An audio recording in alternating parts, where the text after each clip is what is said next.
Hey there, wonderful viewers. If you're enjoying my content, please take a second to hit that like button. It really helps the YouTube algorithm show my videos to more people. Don't forget to subscribe if you haven't already. Now grab your favorite drink, sit back, relax, and let's dive into today's story. I promise it'll be worth your time. I've always been drawn to the isolation of rural Southwest Virginia. The rolling mountains and dense forests of the Appalachian region have been my home for nearly 15 years now. Ever since I purchased a modest 3-bedroom house on 6 acres of wooded land back in 2020. My name is Thomas Winters, and at 37 I find myself increasingly preferring the company of nature to that of people. The property sits at the end of a gravel road, bordered on 3 sides by thick forest that stretches for miles. My nearest neighbor, an elderly man named Howard, lives about half a mile down the road. We exchange waves when our paths cross, but otherwise maintain a respectful distance. That's the unspoken agreement around these parts. We're all here because we value our privacy. My daily routines are simple. I work remotely as a software developer, spending my days coding in a small office I've set up overlooking the backyard. In the evenings, especially during the warmer months, I often venture into the woods behind my house. Sometimes I bring along my collection of airsoft guns, setting up targets or engaging in mock tactical exercises, a hobby I picked up years ago that provides both entertainment and a surprising amount of exercise. I've never considered myself the fearful type. Growing up in these mountains teaches you early on to respect nature rather than fear it. The forest has its own rules, its own rhythm, and I've spent enough time observing them to feel comfortable among the ancient oaks and maples that surround my property.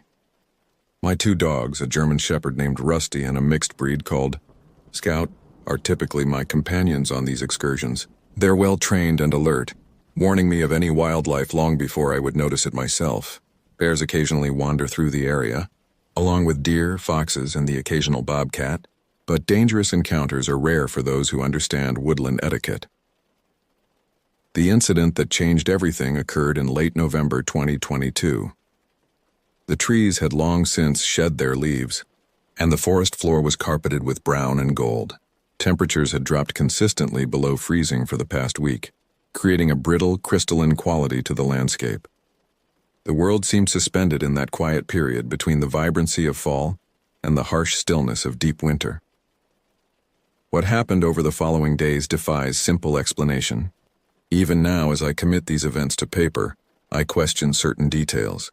Memory is fallible, especially when stretched and distorted by fear.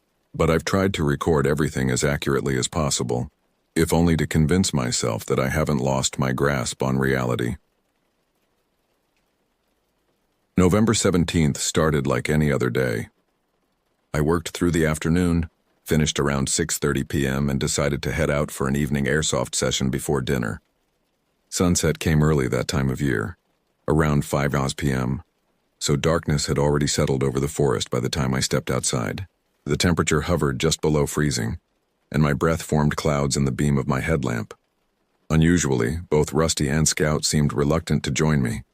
Normally they'd be circling excitedly at the first sight of me putting on my boots, but that evening they remained curled up in their beds, watching me with uncharacteristic hesitation. I attributed their behavior to the cold and decided to venture out alone. "You guys are getting soft," I teased, grabbing my rifle-style airsoft gun and slipping a spare magazine into my pocket. "I won't be long." The woods behind my house follow a gradual upward slope for about half a mile before cresting at a small clearing. This clearing, roughly circular and perhaps 50 feet across, has always been one of my favorite spots. It offers a rare open view of the sky above while still feeling enclosed by the protective embrace of the surrounding forest. That night, I made my way up the familiar trail by the light of my headlamp. The forest was unusually quiet. Typically, even in winter, there's a background symphony of small creatures rustling through underbrush, distant owls calling, or the gentle whisper of wind through branches. But as I approached the clearing, I realized I couldn't hear anything beyond the sound of my own footsteps crunching against the frozen ground. The silence was so complete it seemed to press against my eardrums. I reached the clearing and stood in the center, switching off my headlamp to allow my eyes to adjust to the darkness. Without cloud cover, the stars were vivid overhead, providing just enough illumination to make out the silhouettes of trees encircling the open space. I practiced raising and aiming my airsoft gun at various imaginary targets along the tree line, enjoying the mechanical precision of the movements. I'd been at it for perhaps 15 minutes when I first heard it. A whistling sound coming from the eastern edge of the clearing, near the property line I shared with no one. The tune was unlike anything I recognized. It wasn't melodic in any conventional sense, more a series of disconnected notes that somehow still formed a pattern. It reminded me of the way people sometimes whistle absent-mindedly while working, except there was nothing absent-minded about this. The sound had purpose, intention, and it was close, no more than 150 feet away. I froze mid-movement, my airsoft gun halfway raised. The whistling continued, neither growing louder nor softer, maintaining its unsettling cadence. I stared toward the source but could discern nothing in the darkness beyond the clearing's edge. The rational part of my mind immediately began cycling through explanations. Another hiker, perhaps, though I'd never encountered anyone else this deep in these woods. Maybe someone from a neighboring property had wandered farther than usual. Or it could be some peculiar effect of the wind through the bare branches, though the air was still that night. But beneath these rational thoughts surged a primal reaction. Every instinct screamed that I was being watched, observed by something hidden in the darkness. The weight of that unseen gaze pressed against me, raising the hair on my neck and sending electric pulses of warning through my nervous system. Without conscious decision, I found myself moving. Not cautiously backing away, but running, sprinting across the clearing and down the path toward home with a desperation I hadn't felt since childhood. The dry branches whipped past my face as I abandoned all pretense of stealth or dignity, driven by a visceral need to escape. The whistling stopped the moment I began to run, cut off mid-note as though the source had been startled by my sudden movement. This somehow frightened me even more than the sound itself. Whatever was whistling had reacted to me, had been watching me closely enough to respond instantly to my actions. I covered the distance back to my house in perhaps a third of the time it had taken me to ascend. Bursting through my back door, I slammed it shut and threw the deadbolt, standing there panting as sweat cooled against my skin despite the freezing temperature outside. Rusty and Scout were at my feet immediately, whining and pressing against my legs. Neither had barked, not when I approached the house at a run, not even now as I stood trembling in the doorway. Their silence struck me as profoundly wrong. My dogs always barked at unexpected movements or sounds. Yet here they were, anxious but voiceless, as though they too feared drawing attention. I moved through the house methodically, checking locks and drawing curtains. Only when I was certain everything was secure did I sink into my kitchen chair, the airsoft gun still clutched in my hand, and try to make sense of what had happened. Morning brought with it the comforting logic of sunshine and familiar routines. I woke after a restless night to find Rusty and Scout curled at the foot of my bed, something they hadn't done since they were puppies. The events of the previous evening seemed exaggerated in the clarity of daylight, and I chided myself for overreacting. After a strong cup of coffee, I resolved to return to the clearing. Things always make more sense in daylight, and I was determined to find a rational explanation for the whistling. Perhaps someone had set up trail cameras on adjacent property, or maybe local teenagers used the area for their own purposes. There had to be a logical answer. I dressed warmly and called the dogs, but neither showed any enthusiasm for joining me. Rusty, normally eager for any outdoor activity, merely watched from his bed with worried eyes. Their reluctance gave me pause, but I dismissed it as a response to my own anxiety the night before.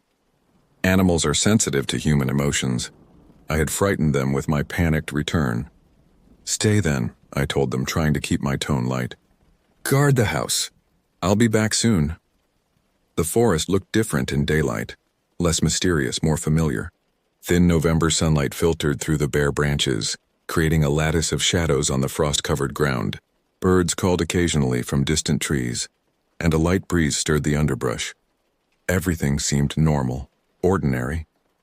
I followed the same path up to the clearing, moving slowly and observing my surroundings with deliberate attention. When I reached the spot where I'd heard the whistling, I conducted a thorough examination of the area. The ground showed no footprints besides my own from the previous evening. No broken branches indicated someone moving through the underbrush. No trail cameras were mounted on nearby trees. The only unusual thing I discovered was a small arrangement of stones near the edge of the clearing. 7 rocks placed in a roughly circular pattern with a larger, flatter stone in the center. The formation seemed intentional rather than natural, but it could have been created months or even years ago. Children sometimes build such things during woodland explorations, or hikers leave markers for obscure reasons. I studied the stone arrangement for several minutes before dismissing it as unrelated to the previous night's experience. Likely it had been there all along and I simply hadn't noticed it in the darkness.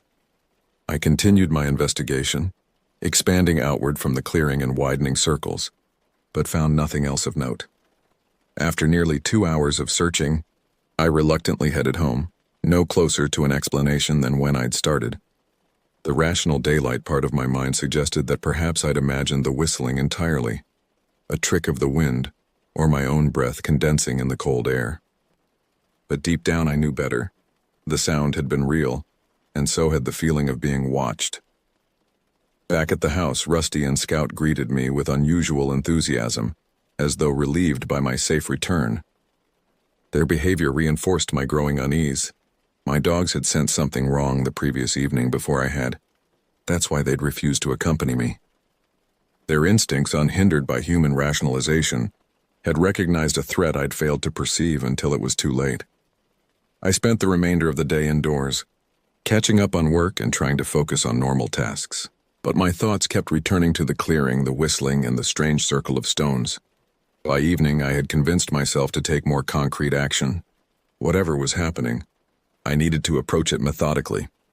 I dug out an old trail camera from my garage, a motion-activated device I'd purchased years ago to track deer movements, and prepared it for deployment the following day. If something or someone was moving through my property, I intended to capture evidence. That night, the temperature dropped further, and a light snow began falling around dusk. I stayed inside, watching through the window as the landscape gradually transformed under a thin white blanket. The dogs remained unusually clingy, following me from room to room as though afraid to let me out of their sight. Around 9:30 p.m., as I was preparing for bed, Rusty suddenly raised his head and stared intently toward the back of the house. Scout joined him a moment later, both dogs completely still, ears forward, focused on something I couldn't perceive. Neither made a sound. No growling, no barking. Just that same unnatural silence that had marked their behavior the previous night. I moved to the back window and peered out into the darkness. The yard was visible in the security light's glow, snow continuing to fall in gentle swirls. Beyond the yard, the forest stood as a wall of impenetrable shadow. I saw nothing unusual, yet the dogs remained frozen in their alert posture. Then I heard it again, the whistling. Faint but unmistakable, coming from somewhere in the trees behind my property. The same unusual pattern of notes, neither a recognized tune nor random sounds. It continued for perhaps 20 seconds before fading away, leaving behind only the soft hiss of falling snow. The logical explanation was that someone was trespassing on my property, perhaps a hunter who had lost track of boundaries, or a hiker who had strayed from public land onto private property. Yet this reasoning failed to explain the growing dread that settled in my stomach as I listened to that whistling, or why my dogs, trained to alert me to intruders, remained silently vigilant rather than raising the alarm. I checked all the doors and windows, then retrieved my shotgun from the locked cabinet in my bedroom closet. It was a precautionary measure, I told myself. Nothing more. I loaded the weapon and placed it beside my bed before turning in for the night, though I held few illusions about actually sleeping. Sure enough, I lay awake for hours listening. The whistling did not return, but sometime after midnight, I heard what sounded like footsteps crunching through the snow outside. Slow, deliberate steps that circled the perimeter of my house before fading back toward the forest. The dogs heard it too, pressing closer to me on the bed, trembling slightly but remaining silent. By morning, the snowfall had stopped, leaving about 2 inches of accumulation across the yard and surrounding woods. After a brief internal debate, I decided to check for footprints before they could be obscured by weather or animal tracks. With the shotgun in one hand and Rusty finally convinced to accompany me, I ventured outside. The evidence was there in the pristine snow, a single set of tracks circling my house just as I'd heard during the night. But what made my skin crawl was the nature of those tracks. They weren't the familiar boot prints of a human trespasser, nor were they the easily identifiable paw prints of local wildlife. Instead, they resembled human footprints but were oddly elongated and deeper at the front, as though the walker's weight was distributed differently than a normal human gait. I followed the tracks to where they disappeared into the tree line, noting with growing unease that they approached and left my property along the same path that led up to the clearing. Rusty refused to follow the tracks into the woods, planting himself firmly in the yard and whining when I tried to urge him forward. I returned to the house, my mind racing with possibilities, none of them comforting.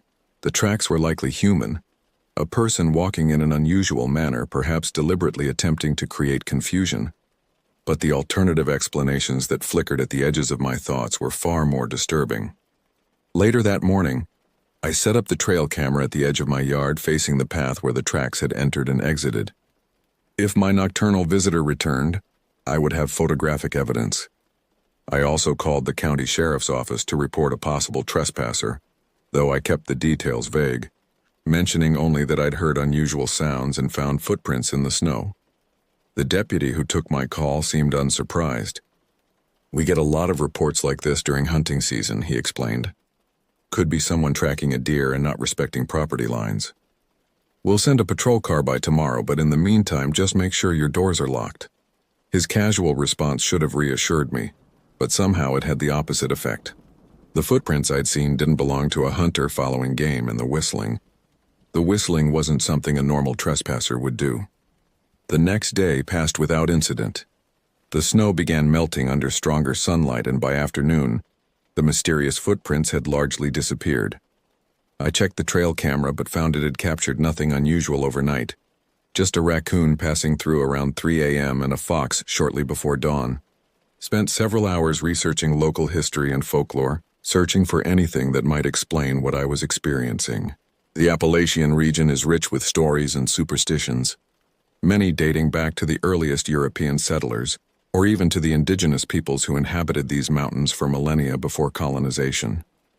One particular account caught my attention, a series of incidents reported in a neighboring county in the mid-1970s. Several residents described hearing unusual whistling sounds at night, followed by discoveries of strange footprints around their properties. Local newspapers had treated the reports as curiosities, with one article suggesting the whistling walker, as they dubbed the phenomenon, was likely a local prankster taking advantage of isolated homesteads. The incidents had apparently stopped after a few weeks, fading into local legend. What troubled me was how closely these decades-old reports matched my own experience. The description of the whistling, not a tune so much as a pattern of notes that seemed to have meaning, could have been written about what I'd heard. I delved deeper, finding scattered references to similar phenomena throughout the region's history. Some accounts connected the whistling to an obscure folk belief about hollow walkers, entities said to inhabit the remote hollows and caves of the Appalachian Mountains.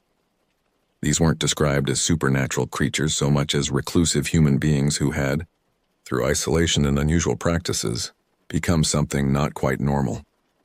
The rational part of my mind dismissed these stories as typical rural legends, no different from tales of wild men or hermits found in isolated communities worldwide.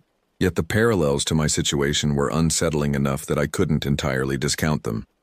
By evening, I had compiled enough information to form a tentative theory. Someone, a human being, not some folkloric entity, was deliberately trespassing on my property.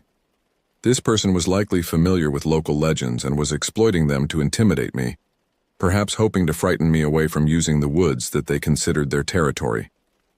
This explanation made sense. These mountains have always harbored people who value extreme privacy, survivalists, off-grid enthusiasts, or simply individuals who prefer to live beyond the reach of conventional society. I had potentially encroached on someone's self-proclaimed domain with my regular woodland excursions. With this more rational explanation in mind, I felt better prepared to handle the situation. If someone was trying to scare me off, they would need to understand that intimidation tactics wouldn't work. This was my property, purchased legally, and I had every right to enjoy it without harassment. I resolved to confront the situation directly the next day by returning to the clearing where I'd first heard the whistling. But this time I would go prepared, in daylight, armed and ready to make it clear that their games wouldn't drive me away. Morning arrived with heavy fog, typical for late November in these mountains. Visibility extended barely 30 feet beyond my back porch, with the forest beyond transformed into looming shadows and indistinct shapes.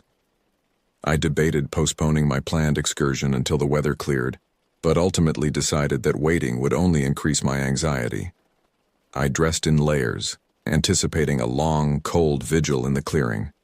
My shotgun, loaded but with the safety engaged, provided both physical security and psychological reassurance. Rusty and Scout still refused to join me, watching with concerned eyes as I prepared to leave.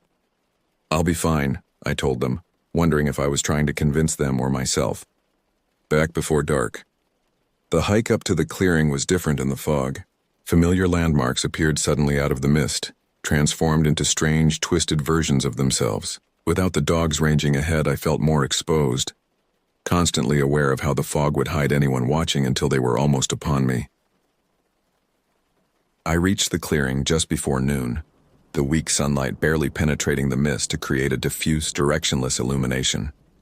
The circle of stones I'd discovered earlier seemed more prominent somehow, though nothing about it had physically changed. I settled on a fallen log at the opposite edge of the clearing, positioning myself to observe the entire open space while keeping my back protected by dense underbrush. For 2 hours, I waited in silence, watching the fog drift in slow currents across the clearing. No birds sang. No small animals rustled through the underbrush. The forest held its breath, waiting with me. The whistling began so softly I almost missed it. A few tentative notes from somewhere to my left, deeper in the woods rather than from the direction I'd heard it previously. I turned slowly, raising the shotgun to rest across my knees, not aiming, but ready. "I know you're there," I called out, my voice sounding unnaturally loud in the muffled acoustics of the fog. "This is private property. You need to identify yourself." The whistling stopped immediately. For several long moments, silence reclaimed the clearing. Then, from a different direction, behind me now, the pattern resumed, slightly louder, slightly more insistent. I stood and turned, scanning the wall of fog for any movement. "Enough games," I shouted. "Show yourself." The whistling changed, the pattern shifting to something that almost resembled laughter. A mocking, rhythmic succession of notes that raised the hairs on my arms. It moved again, now coming from a third direction, creating the impression that either the whistler was moving with impossible speed, or there was more than one. A shape appeared briefly at the edge of the clearing, a human-sized silhouette that seemed to watch me for a moment before melting back into the fog. Another figure, or perhaps the same one, materialized briefly on the opposite side. I raised the shotgun to my shoulder. "This is your final warning," I called, trying to keep my voice steady. "Identify yourself or leave now." The response was immediate, whistling from 3, then 4 different directions simultaneously, surrounding me completely. The patterns overlapped and interwove, creating a dissonant chorus that seemed deliberate in its jarring harmony. Fear gripped me then, not the instinctive fight-or-flight response of our ancestors, but a deeper, more visceral terror, the recognition that I faced something beyond my understanding. These weren't random trespassers or local pranksters. The coordination, the apparent ability to move silently and swiftly through dense forest suggested something else entirely. I fired a warning shot into the air. The blast was deafening in the enclosed space, momentarily silencing the whistling. I used that moment to retreat, moving quickly but carefully back toward the trail that would lead me home. The whistling resumed before I'd gone 20 feet, now from directly behind me on the path. I spun around, seeing nothing but fog. When I turned back, a figure stood on the trail ahead, a human shape but strangely proportioned, taller and thinner than seemed natural, face obscured by the mist. I raised the shotgun again, aiming directly at the figure. "Don't move," I ordered. The figure remained still for several heartbeats, then tilted its head at an odd angle, as though studying me with curiosity rather than fear. A low whistle emanated from it, just 2 notes rising then falling, almost like a question. Without thinking, I answered, mimicking the 2-note pattern as closely as I could. The figure straightened, then stepped backward and melted into the fog. The path ahead was clear once more. I didn't wait to see what would happen next. I moved down the trail as quickly as I dared, constantly checking over my shoulder. The whistling followed, always just out of sight, sometimes from one side of the path, sometimes from the other, but never again directly blocking my way. When I finally burst out of the tree line into my backyard, the whistling ceased entirely. I made it to my back door, hands shaking so badly I struggled with the knob, then collapsed into a kitchen chair once inside, the shotgun across my lap. Rusty and Scout pressed against my legs, whining softly. Through the window I could see the edge of the forest still shrouded in fog. Nothing moved there, nothing watched, yet I couldn't shake the certainty that I wasn't alone. The county sheriff's deputy arrived the following morning as promised. Deputy Wilson was a stocky man in his 50s with a weathered face and the patient demeanor of someone who had spent decades listening to the problems of others. I invited him in, offered coffee, and tried to present my experiences in the most rational manner possible. I mentioned the whistling, the footprints, and my encounter in the fog, carefully omitting the more inexplicable elements: the dog's strange behavior, the circle of stones, the unnaturally tall figure on the path. Even with these omissions, I could see skepticism in his expression. "Mind if we take a walk up to this clearing?" he asked after I finished my account. We hiked up together, the deputy scanning the forest with professional attention. The fog had cleared overnight, replaced by cold sunshine that illuminated the woods in stark detail. Everything looked normal, unthreatening. When we reached the clearing, Deputy Wilson conducted a methodical examination, walking the perimeter and studying the ground. He paused at the circle of stones, crouching to examine the arrangement more closely. "Interesting," he murmured, picking up the center stone and turning it over in his hand. "You said you just noticed this recently?" I confirmed that I'd first spotted it 2 days earlier during my daylight investigation. He nodded slowly, replacing the stone exactly as he'd found it. "Mr. Winters, how much do you know about the history of your property?" The question caught me off guard. "Not much," I admitted. "It was on the market for a while before I bought it. The previous owner had passed away. I think his children were selling it." "Howard Jenkins," the deputy said, naming my distant neighbor. "His family has been in these parts for generations. You might want to have a talk with him." "About what?" Deputy Wilson gestured around the clearing. "This area has some history. Nothing official in our records, but Howard might be able to fill in some gaps." He refused to elaborate further despite my pressing. We completed our inspection of the area, finding nothing else of note, and returned to my house. Before leaving, the deputy advised me to stay out of the woods for a while, especially after dark, and to call immediately if I experienced anything else unusual. His parting words left me more unsettled than reassured. These mountains have been here a lot longer than any of us, Mr. Winters. Sometimes they have their own ways of letting folks know where they belong and where they don't. That afternoon, I drove down the gravel road to Howard Jenkins' place, a well-maintained farmhouse that had clearly stood for at least a century. The old man was working in his garden when I arrived, his weathered hands expertly pruning dormant raspberry canes despite the cold. After introductions and some obligatory small talk about the weather, I broached the subject of my recent experiences. Howard listened without interruption, his expression revealing nothing. When I mentioned the clearing and the circle of stones, however, I noticed his posture stiffen slightly. "Deputy Wilson suggested I talk to you," I said finally. "He mentioned that area has some history." Howard was silent for a long moment, his eyes fixed on the distant tree line. "That clearing," he said eventually. "Folks around here used to call it the Whistler's Hollow." He led me inside his house, where he retrieved a small wooden box from a cabinet. Inside were yellowed newspaper clippings, handwritten letters, and several black and white photographs. One photo, dated 1952, showed the same clearing I'd been visiting, though the trees surrounding it were younger, smaller. "My granddaddy took this," Howard explained, "after the incident with the Thorpe family." Over the next hour, Howard shared the history that official records had either never captured or deliberately obscured. In the late 1940s, a family named Thorpe had built a small cabin near the clearing, despite warnings from local residents about the land's unsuitability. According to Howard, the Thorpes were outsiders who dismissed local knowledge as superstition. They disappeared in the winter of 1951, all 4 of them vanishing without explanation. Their cabin was found abandoned, the fireplace still warm, dinner half prepared on the table. The official investigation concluded they had likely become lost in a sudden snowstorm, though their bodies were never recovered. But that wasn't what happened, Howard said quietly. At least not according to my granddaddy and the other old-timers. The local belief was that the Thorpes had encountered them, the Whistlers. Not spirits or supernatural entities, Howard insisted, but something more complex. He described them as people who became something else after living too long in isolation in the remote hollows, developing their own language based on whistled communications and adapting physically to the harsh mountain environment. They don't want much, Howard explained. Just to be left alone in their territory. Most times they just warn folks away. The whistling is how they talk to each other, and sometimes to us if we're paying attention. I thought about the figure on the path, how it had stepped aside after I mimicked its whistled question. What happens if someone doesn't listen to the warnings?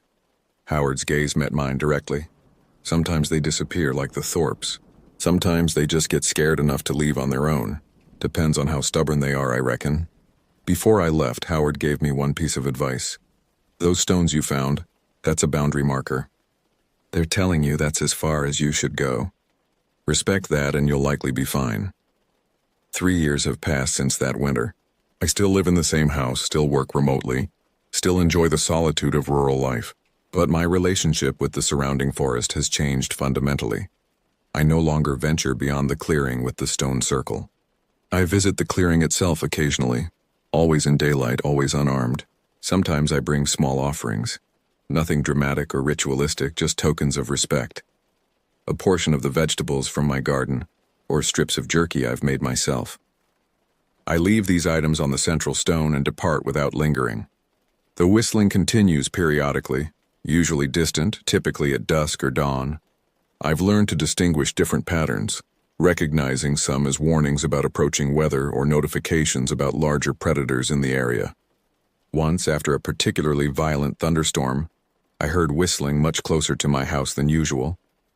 The next morning, I discovered that a large oak had fallen across my usual path to the clearing. Had I attempted to hike there that day without checking, I might have been seriously injured.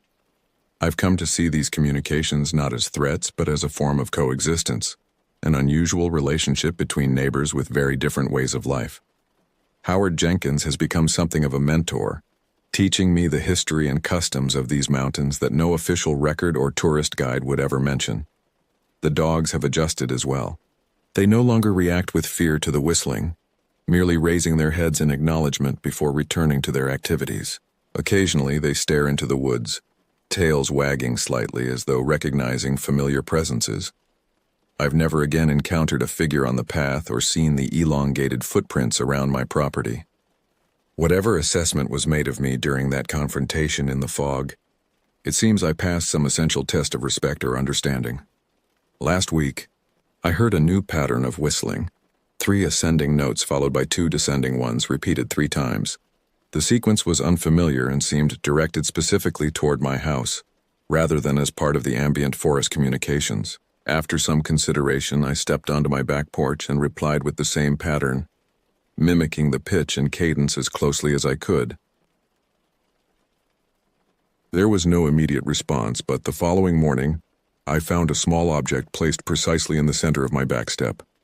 A carving of a bird, expertly crafted from dark wood I didn't recognize. The workmanship was extraordinary, capturing the essence of a raven in just a few economical cuts and curves.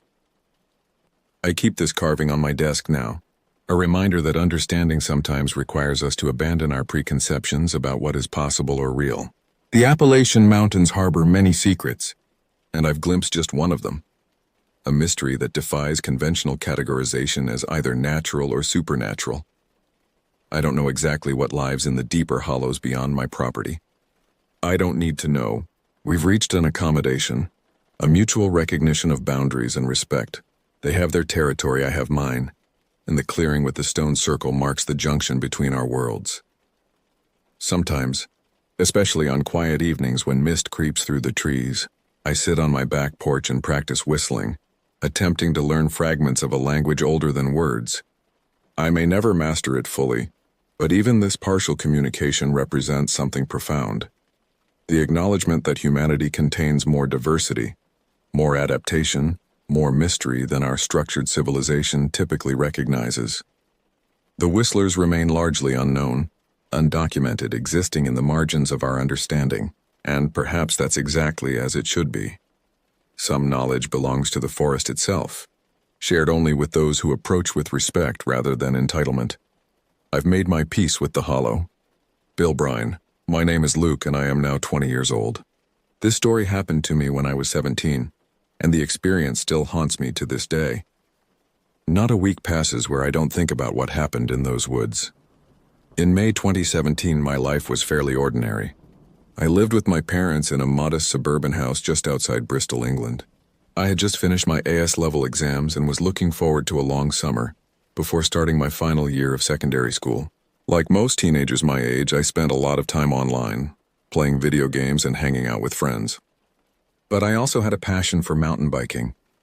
That spring, I had been saving up for my weekend job at a local cafe and finally purchased a decent second-hand mountain bike, a Trek Marlin 5 with hydraulic disc brakes and front suspension that could handle rough terrain. It was forest green with black accents, and I was immensely proud of it. For weeks I'd been riding around the neighborhood streets and small parks, but the urban landscape wasn't challenging enough. I craved adventure, the kind that would push both my skills and my equipment to their limits. You should try Lee Woods, my physics teacher had suggested during a casual conversation after class. It's got some brilliant trails, different difficulty levels. Perfect place to really test that new bike of yours. That was the first time I'd heard of Lee Woods. I did some research online that evening and discovered it was a National Trust woodland area spanning 2 square kilometers on the outskirts of Bristol, nestled beside the famous Clifton Suspension Bridge. The photos showed lush greenery, dappled sunlight filtering through ancient trees and well-maintained trails that wound through the forest. It looked perfect. What the cheerful online descriptions and carefully framed photographs didn't convey was the darker history of the place. I would learn that later, much later, when it was already too late. How many people had ventured into those woods over the centuries, never to return? How many souls had found their final resting place beneath those towering oaks and sycamores? I planned my trip meticulously. The weather forecast for Saturday, May 20th, showed clear skies and mild temperatures. Ideal conditions for my first woodland biking experience. I packed a small backpack with water, energy bars, a basic repair kit for my bike, and my phone with a full battery. I even downloaded an offline map of the area, though I was confident the marked trails would be easy to follow. The night before, I laid out my clothes, moisture-wicking shorts, a lightweight t-shirt, my biking gloves with padded palms and sturdy shoes. I checked and double-checked my bike, making sure the tires were properly inflated, the chain was oiled, and the brakes were responsive. Everything was perfect. I fell asleep with excitement bubbling in my chest, completely unaware that this trip would change me forever. Morning arrived with golden sunlight streaming through my bedroom window. I ate a hearty breakfast, told my parents I was going biking with some friends, a small lie, I was actually going alone, and set off around 10 a.m. The ride to Lee Woods was pleasant, about 7 kilometers from my house, mostly along cycle paths and quiet roads. As I approached, I could see the woodland rising up before me, a wall of vibrant green against the blue sky. The entrance was marked with a simple wooden sign, weathered but well-maintained. A small car park sat nearby, half filled with vehicles belonging to other weekend adventurers. A few families with young children were preparing for walks, and a couple of serious-looking cyclists in professional gear were adjusting their high-end mountain bikes. I paused at the edge of the woods, looking into the verdant depths. Something stirred inside me, a momentary hesitation, an inexplicable flutter of unease that I quickly dismissed as pre-adventure jitters. If only I had listened to that instinct. If only I had turned around and gone home. But I didn't. Instead, I took a deep breath of the fresh woodland air, adjusted my helmet, and pedaled forward into Lee Woods. The initial path into Lee Woods was wide and welcoming, covered with fine gravel that crunched pleasantly beneath my tires. The forest embraced me immediately. Towering trees created a living canopy overhead, filtering the sunlight into a mesmerizing pattern of light and shadow that danced across the ground as the gentle breeze stirred the leaves above. I was struck by the sense of peace that engulfed me. The sounds of the city had fallen away, replaced by the subtle symphony of nature. Leaves rustling, birds calling to one another, the occasional snap of a twig as small creatures moved through the undergrowth. The air felt different too, cooler, damper, rich with the scent of earth, vegetation, and something older, something I couldn't quite identify. About 100 meters in, I came to a junction where the path split into several colored trails.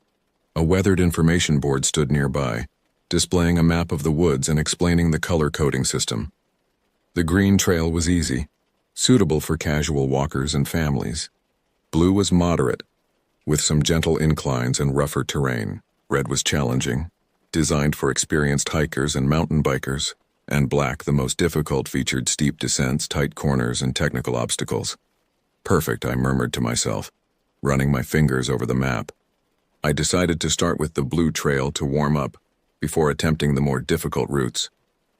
I wanted to test my abilities gradually, not rush headlong into something beyond my skill level. The blue trail began innocuously enough, winding through a section of ancient woodland where massive oak trees, hundreds of years old, stood like silent sentinels. Their gnarled branches reached outward like arthritic fingers, and their roots pushed up through the soil, creating natural obstacles that I navigated with growing confidence. As I rode deeper into the woods, I noticed several stone structures partially hidden among the trees, remnants of old quarries that had operated here in the 18th and 19th centuries. Nature was slowly reclaiming these man-made intrusions, with ivy climbing the weathered stones and moss softening their harsh edges. There was something melancholy about these abandoned places, these forgotten corners where human endeavor had been swallowed by the relentless advance of time and nature. I stopped at a small clearing to drink some water and check my phone. I'd been riding for about an hour, and the blue trail had provided just enough challenge to be enjoyable without being intimidating. The map showed that the trail looped back toward the entrance in another kilometer or so.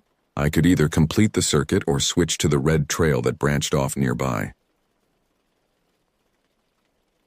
The red trail beckoned, promising more excitement and a deeper journey into the heart of Lee Woods. I felt confident, perhaps overly so, in my abilities, and decided to take the more challenging path. This decision, seemingly insignificant at the time, would be the first step toward the horror that awaited me. The transition from blue to red was immediately noticeable. The path narrowed considerably, becoming little more than a dirt track winding between the trees. The terrain grew rougher, with exposed roots, small drops, and tight turns that required my full concentration. I relished the challenge, the surge of adrenaline as I navigated a particularly difficult section, the quiet satisfaction when I conquered an obstacle I might have avoided just weeks earlier. After about 20 minutes on the red trail, I reached a section where the forest changed character. The spacious, sunlit woodland gave way to a denser, darker stand of trees. The canopy thickened overhead, blocking much of the sunlight and casting this part of the forest into a perpetual twilight. The undergrowth was sparse here, as if even the smaller plants struggled to survive in this shadowed realm. I slowed my pace, partly due to the reduced visibility, and partly because something about this section of the woods made me uneasy. The cheerful bird song that had accompanied me earlier had faded, replaced by an oppressive silence broken only by the sound of my tires on the dirt and my own breathing. As I ventured deeper into this somber part of the forest, I began to feel as if I was being observed. I would turn quickly, certain I would catch sight of someone or something watching me from behind a tree or from within the shadows, only to find nothing but still, silent woods. Yet the feeling persisted, growing stronger with each meter I traveled along the increasingly narrow trail. I checked my phone again, hoping to reassure myself with the knowledge of exactly where I was in relation to the entrance. To my dismay, the map appeared to show me in a completely different section of the woods than I believed myself to be. According to the offline map, I should have been approaching a small stream and a wooden footbridge, but there was no sign of either. I cycled a bit further, thinking I might have misjudged my position, but the stream never materialized. It was then that I realized I might be lost. The thought sent a shiver of apprehension through me. I considered turning back, following my own tracks until I reached familiar territory. But even as I contemplated this, I noticed something strange. The path behind me seemed different from the one I had just traveled. The configuration of trees, the pattern of roots across the trail, the very quality of the light, all had subtly changed, as if the forest itself was shifting around me.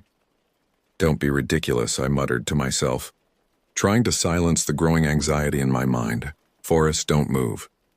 But as I would soon discover, in Lee Woods, the normal rules don't always apply. Something ancient dwells in those trees, something that predates the human understanding of reality, and I was about to come face to face with it. The realization that I might be lost should have prompted me to stop, to take time to orient myself using landmarks and my map. Instead, a strange sense of urgency propelled me forward. I felt compelled to keep moving, as if standing still would somehow make me vulnerable. To what I couldn't articulate, not then, at least. The red trail continued to descend, taking me deeper into the heart of Lee Woods. The gradient increased, forcing me to apply my brakes more frequently as the path twisted sharply between trees and around large rocks. The forest floor was carpeted with fallen leaves in various stages of decay, creating a slippery surface that demanded my full attention. The physical demands of navigating this challenging terrain temporarily distracted me from my growing unease. I focused on the immediate. The placement of my front wheel, the shift of my weight on the bike, the careful application of brakes to control my descent without skidding. For several minutes, I existed purely in that state of concentrated effort, my mind clear of everything except the next obstacle, the next turn. Then something changed. I can't explain exactly what it was. Perhaps a shift in the quality of light, a subtle alteration in the sounds of the forest, or simply that inexplicable sixth sense that humans possess, but rarely acknowledge. Whatever it was, it pulled me out of my focused state and thrust me back into awareness of my surroundings. The forest had transformed around me. The trees seemed taller, older, their trunks broader and more twisted than those I had passed earlier. The spaces between them had shrunk, creating a labyrinthine quality to the woodland that hadn't been present before. Most disturbing was the light. It had dimmed considerably, though my watch showed it was only early afternoon. The sunlight that did penetrate the canopy had taken on a strange yellowish quality, as if filtered through ancient glass. I slowed to a stop, planting my feet on either side of my bike. For the first time since entering Lee Woods, I felt a genuine stab of fear, not the pleasant, exciting kind that comes with taking risks on challenging trails, but a primal gut-level fear that whispered of real danger. "Hello?" I called out, my voice sounding unnaturally loud in the oppressive silence. "Is anyone there?" No answer came, not even an echo. The sound of my voice seemed to be swallowed by the dense vegetation surrounding me. I tried again, louder this time, but with the same result. My words vanished into the air as if they had never been spoken. I checked my phone, hoping to use GPS to pinpoint my location or perhaps call someone for guidance. To my dismay, there was no signal. The screen showed only the words "no service" where the network bars should have been. Even the offline map I had downloaded appeared distorted, showing sections of the woods that didn't match my surroundings at all. A rational explanation suggested itself. I had simply wandered onto an unmarked trail, one not included in the official maps. This happened sometimes in older woodlands where locals created shortcuts or exploratory paths over many years of use. If I continued following this path, it would eventually connect with one of the marked trails or lead me out of the woods entirely. This logical assessment calmed me somewhat, and I decided to proceed with caution.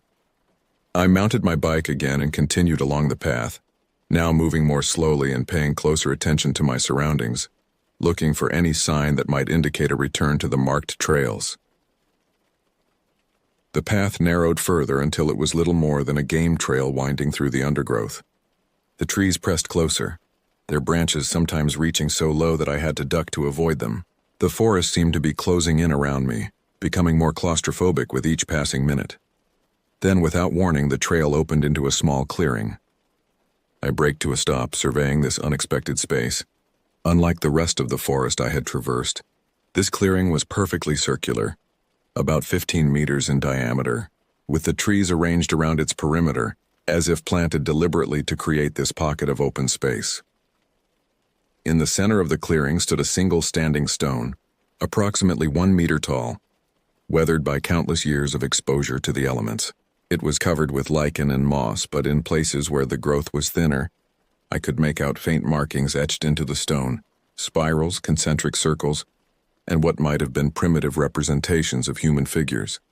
I dismounted and approached the stone cautiously, drawn by curiosity despite my unease. The markings appeared ancient, possibly prehistoric, though I was no archaeologist to date them accurately. As I stood before the stone, running my fingers over its rough surface, I experienced a peculiar sensation, a subtle vibration, as if the stone itself was humming with some internal energy. Suddenly, a sound broke the silence, a twig snapping somewhere in the forest beyond the clearing. I spun around, scanning the tree line, but saw nothing unusual. Still, the sound had broken the strange spell the standing stone had cast over me, and I became aware once again of my situation. I was lost in an unfamiliar section of woodland, with no clear path back to known territory. I returned to my bike, deciding it was time to retrace my steps as best I could. As I prepared to leave the clearing, I glanced back at the standing stone one last time. For an instant, so briefly I later questioned whether I had seen it at all, I thought I saw a dark figure standing behind the stone watching me, but when I blinked and looked more carefully, there was nothing there. I pushed off, pedaling back the way I had come, trying to ignore the growing feeling that something in Lee Woods was aware of my presence, something that did not want me to leave. The path leading away from the clearing seemed different from the one that had brought me there. Though I was certain I was retracing my steps exactly, the trees appeared to have shifted position. The undergrowth thickened in places where I remembered it being sparse, and thinned where it had previously been dense. Yet I knew this was impossible. Trees don't move, at least not in the span of a few minutes. It's just disorientation, I told myself firmly. Your mind playing tricks because you're anxious about being lost. I continued cycling, moving more slowly now, watching for landmarks I might recognize. The forest had fallen completely silent. Even the ambient sounds of leaves rustling in the breeze had ceased, creating an unnatural stillness that pressed against my eardrums like cotton wool. The only sounds were those I made myself, the crunch of my tires on the forest floor, my breathing, which was becoming increasingly rapid and shallow, and the occasional creak of my bike frame as I navigated over roots and rocks. After about 15 minutes of riding, I came to a fork in the path, something I didn't recall from my journey into the woods. Both options looked equally unfamiliar, equally uninviting. I hesitated, trying to determine which route might lead back to the marked trails. As I stood there deliberating, I became aware of a strange distortion in my perception.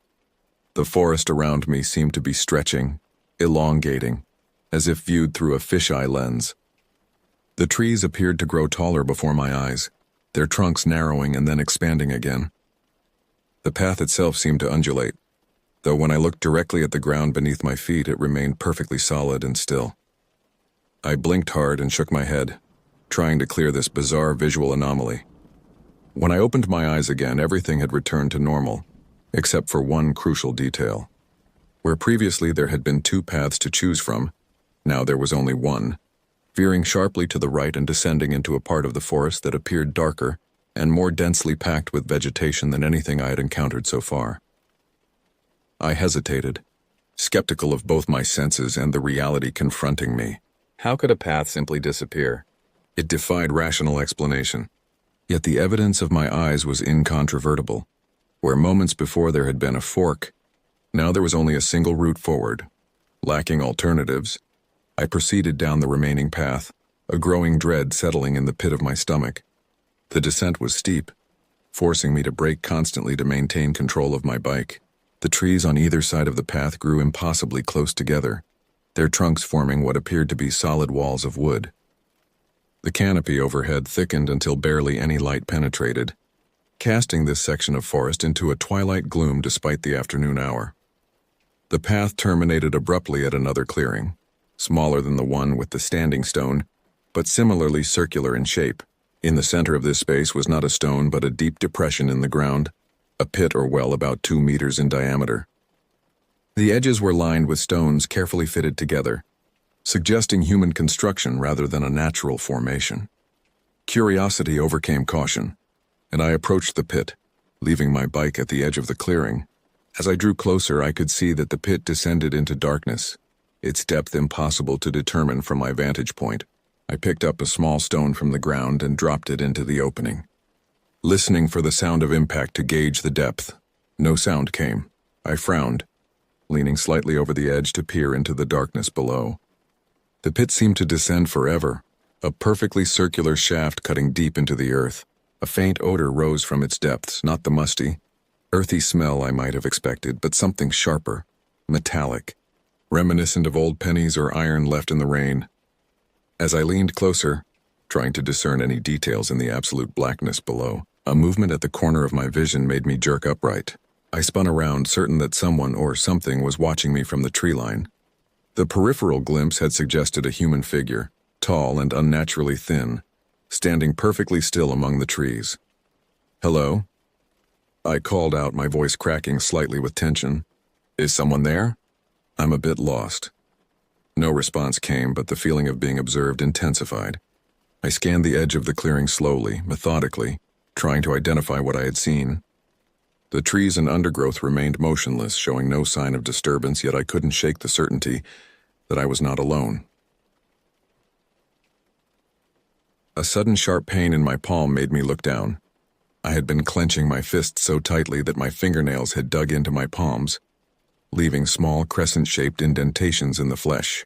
I consciously relaxed my hands, taking deep breaths to calm my racing heart. "This is ridiculous," I muttered to myself. "There's nothing there. You're just freaking yourself out." I turned back toward my bike, determined to leave this unsettling place and find my way back to the marked trails. As I reached for the handlebars, a sound froze me in place, a soft, barely audible sound that nevertheless cut through the silence of the forest like a knife. Someone was weeping. The sound came from behind me, from the direction of the pit. It was distinctly feminine, a woman's voice cracked with emotion, gasping between quiet sobs. I turned slowly, expecting. I don't know what I expected. What I saw was the pit exactly as before, empty and dark. Yet the weeping continued, rising slightly in volume, now clearly emanating from the depths of the pit. It wasn't just crying. It was the sound of devastating grief, of loss so profound that it transcended ordinary sorrow. The kind of weeping that comes when something precious has been irrevocably destroyed. Every instinct urged me to flee, to abandon this place immediately, but a morbid curiosity kept me rooted to the spot. Who was down there? How had they gotten into the pit? Were they injured, needing help? "Hello?" I called again, my voice barely more than a whisper. "Are you okay? Do you need help?" The weeping stopped abruptly. The silence that followed was somehow worse than the sound of grief, a pregnant, expectant silence that seemed to be waiting for something. Then, just as I was about to call out again, a voice spoke from within the pit. "Luke." Just my name, nothing more, spoken in a woman's voice, not shouted up from the depths as would be necessary for me to hear, but whispered directly into my ear as if the speaker stood right beside me. I jerked back, nearly losing my balance, my heart hammering against my ribs like a trapped animal. How did it know my name? I had told no one in the woods who I was. Terror finally overwhelmed curiosity. I stumbled backward, grabbed my bike, and fled the clearing, pedaling with desperate energy up the steep path I had descended. The forest seemed to actively resist my escape, branches reaching lower to snag my clothing, roots rising from the earth to catch my tires, the path itself twisting in ways I didn't remember. Yet I pressed on, driven by primal fear, determined to escape whatever presence inhabited that pit. Behind me, growing fainter as I increased the distance, I could still hear the weeping, now interspersed with what sounded like laughter, soft, knowing laughter that suggested the crier found something darkly amusing in my panic. I didn't look back. I couldn't afford to. All my energy, all my focus was dedicated to one simple objective: getting out of Lee Woods alive.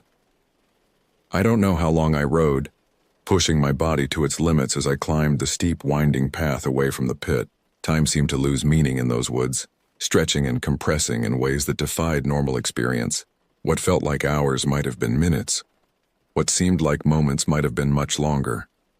Eventually, the path leveled out and widened slightly, allowing me to gather my thoughts and take stock of my situation. I slowed my pace, gasping for breath, my legs burning from the exertion of the climb. Sweat soaked my t-shirt despite the cool air of the forest. I stopped briefly to drink from my water bottle, trying to calm my racing heart and clear my head. The forest around me had changed character again. The oppressive density of the trees near the pit had given way to a more open woodland, though still unlike the well-maintained areas near the entrance. The trees here were old, ancient really, with massive trunks scarred by centuries of growth. The undergrowth was sparse, consisting mainly of ferns and small pale mushrooms that grew in clusters at the bases of the trees. Most significantly, the unnatural silence had lifted. I could hear birds again, though their calls seemed distant and muted, as if coming from much farther away than the trees around me would suggest. The sound of the wind moving through the upper branches had returned as well, a gentle susurration that under normal circumstances would have been soothing. I checked my phone again, hoping against hope that I had somehow regained reception. The screen still showed no service, but I was more troubled by the time display, 3:18 p.m. According to my memory, I had entered the woods around 10:30 a.m., begun the red trail perhaps an hour later, and spent no more than 2 hours exploring before finding the clearing with the pit.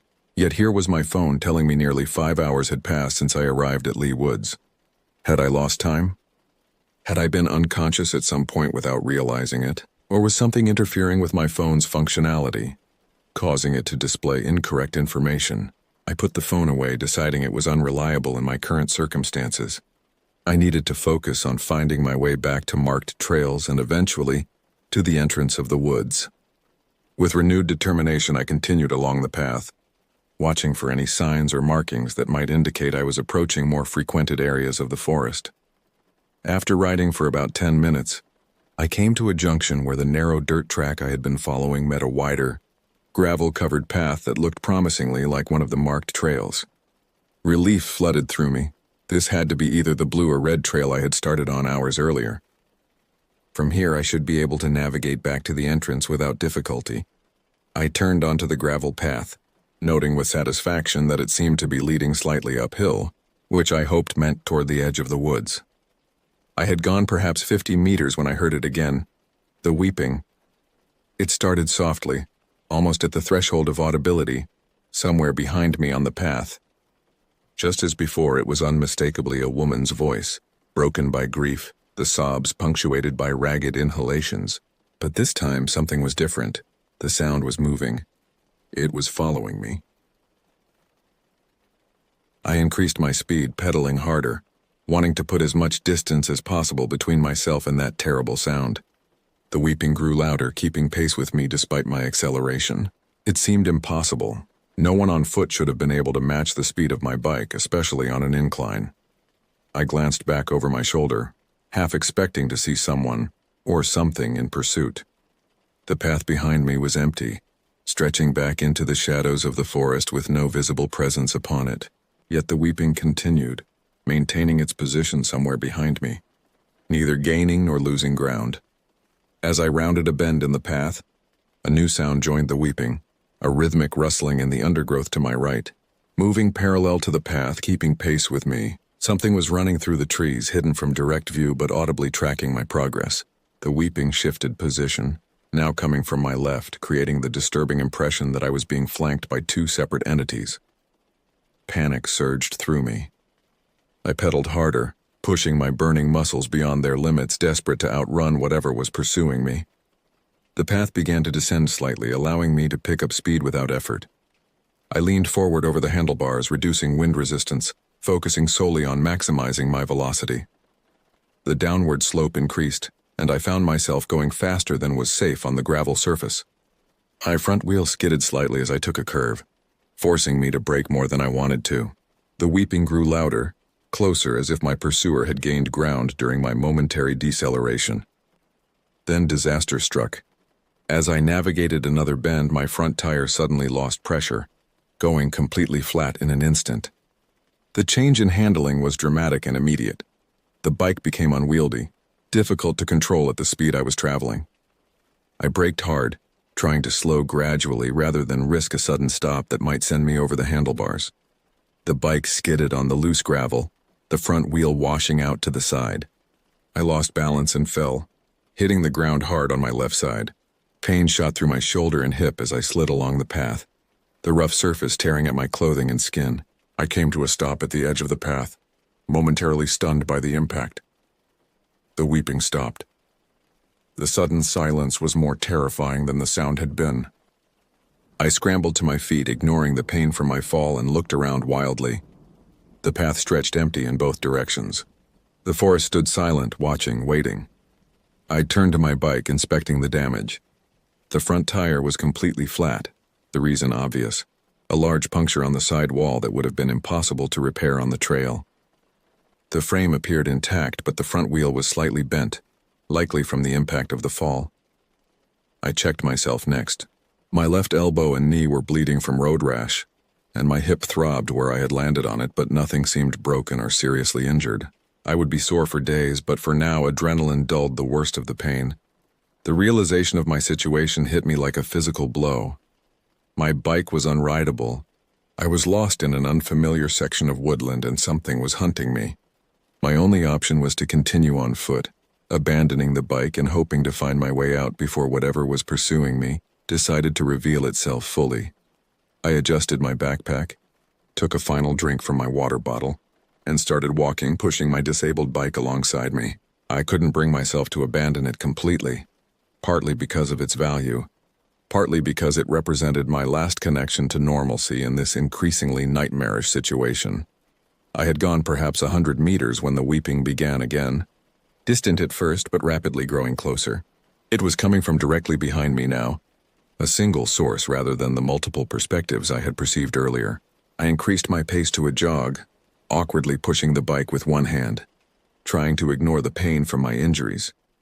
The path curved again, revealing a sight that made my heart leap with hope: a wooden footbridge spanning a narrow stream. I recognized this feature from the map.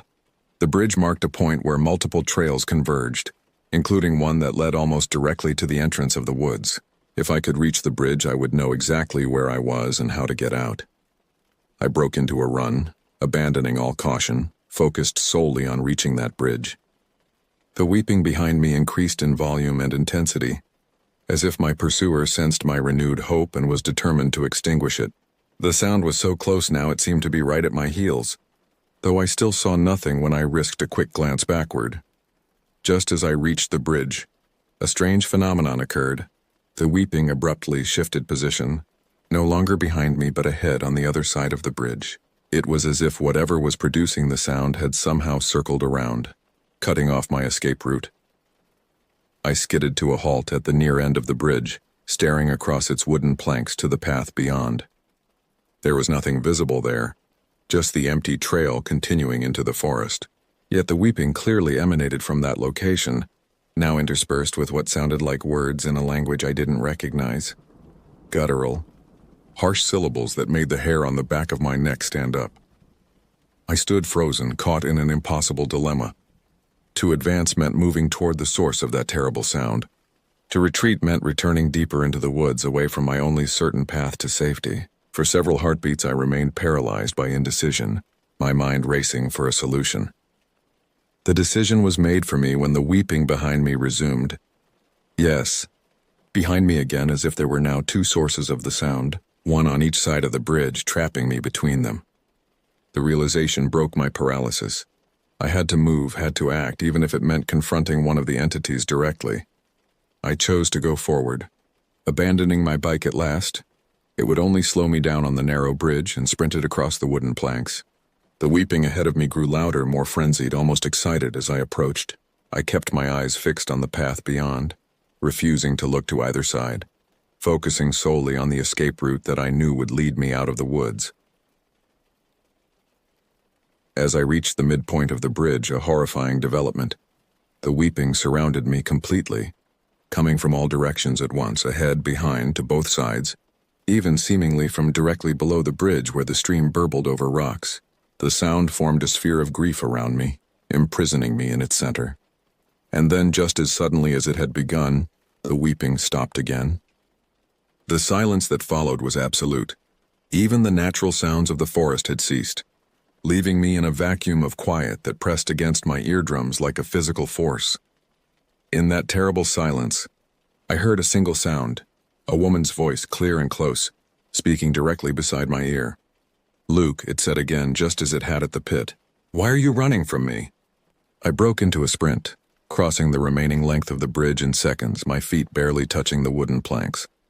I didn't look back, didn't slow down, didn't allow myself to think about what had just happened. Pure survival instinct drove me forward, along the path that I knew would lead to safety. The forest seemed to blur around me as I ran, trees and undergrowth melting into a smear of green and brown in my peripheral vision. My lungs burned. My injured leg throbbed with each footfall, but I didn't slow my pace. Behind me, the weeping resumed, but it grew fainter rather than louder. I was outpacing it, creating distance between myself and whatever haunted Lee Woods. I ran until I thought my heart might burst, until my vision narrowed to a tunnel focused solely on the path ahead. And then, miraculously, I saw it, the entrance to the woods, the wooden sign marking the boundary. The car park beyond where ordinary people went about their ordinary lives, completely unaware of the horrors lurking just beyond the tree line. With a final surge of energy, I sprinted the last 100 meters, bursting out of the woods into the sunlit clearing of the car park.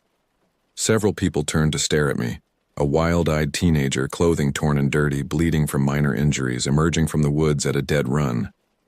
I must have looked deranged, possibly dangerous. I didn't care. I was out. I was safe. Or so I thought.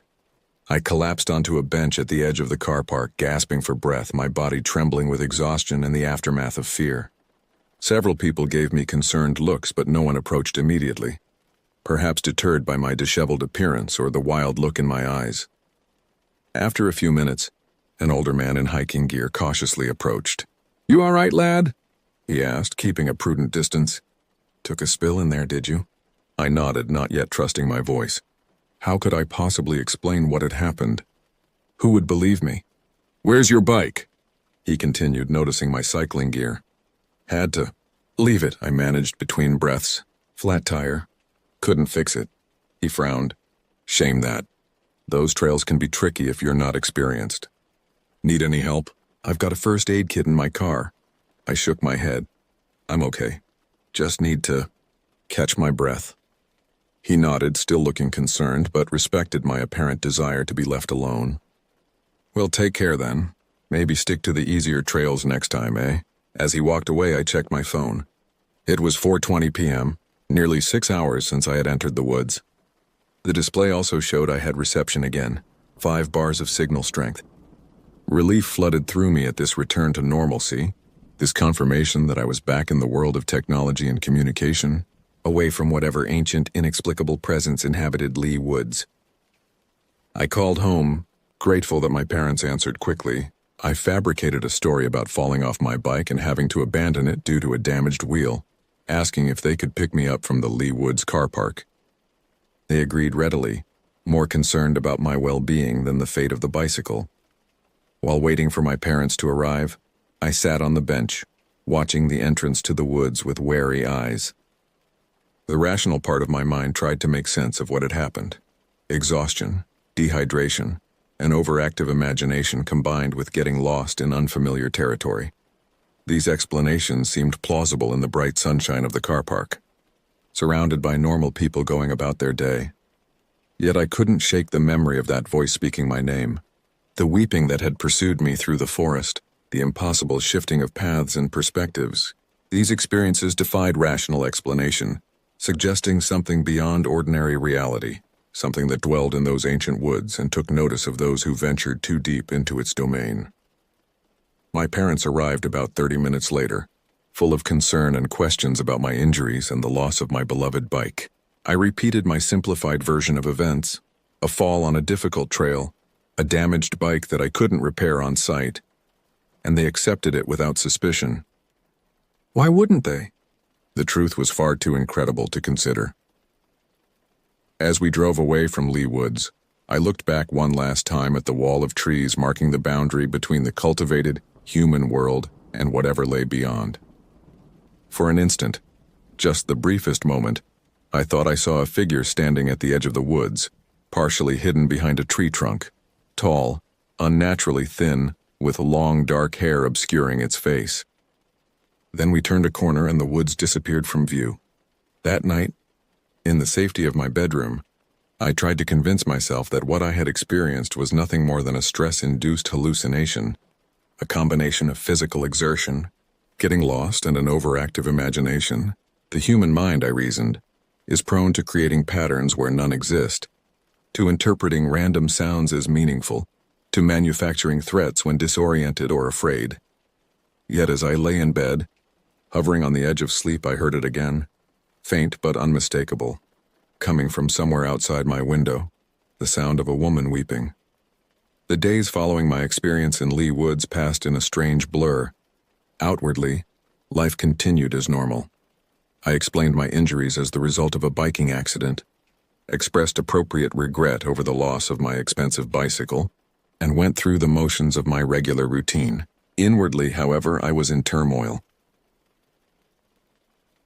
Sleep became a battlefield.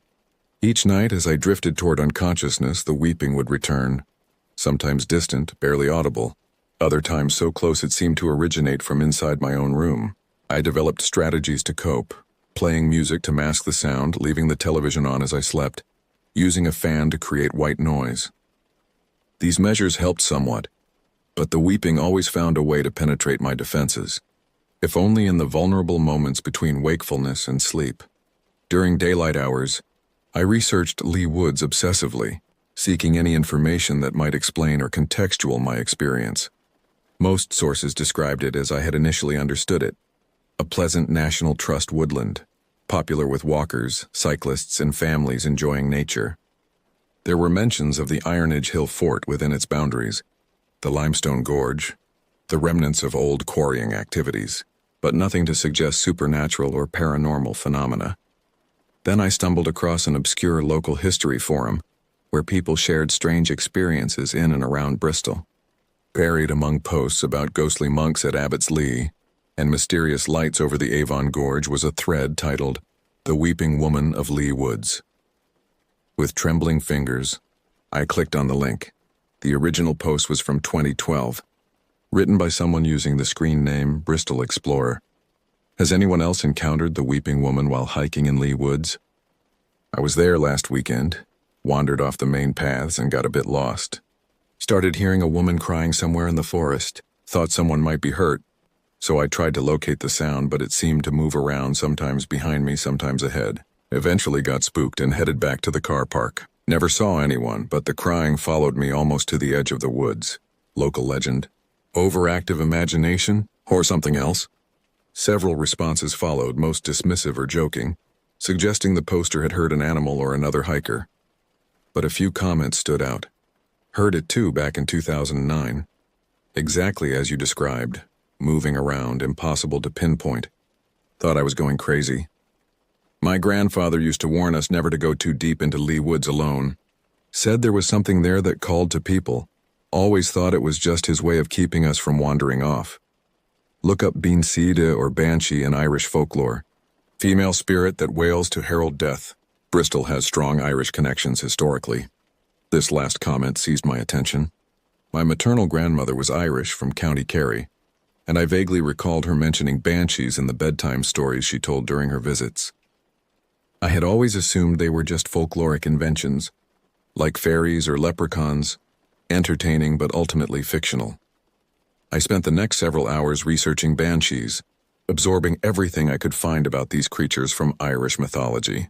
The literature described them as female spirits who wailed or wept to herald an imminent death, usually of a family member of the person who heard the crying. Some sources suggested they were connected to specific families, particularly those with O or Mac in their surnames, which included my mother's maiden name, O'Sullivan. The traditional description of the banshee varied. Sometimes she appeared as a beautiful young woman, sometimes as a frightening old hag. She was often described as having long, flowing hair, white in some accounts, black in others, and wearing white or gray clothing.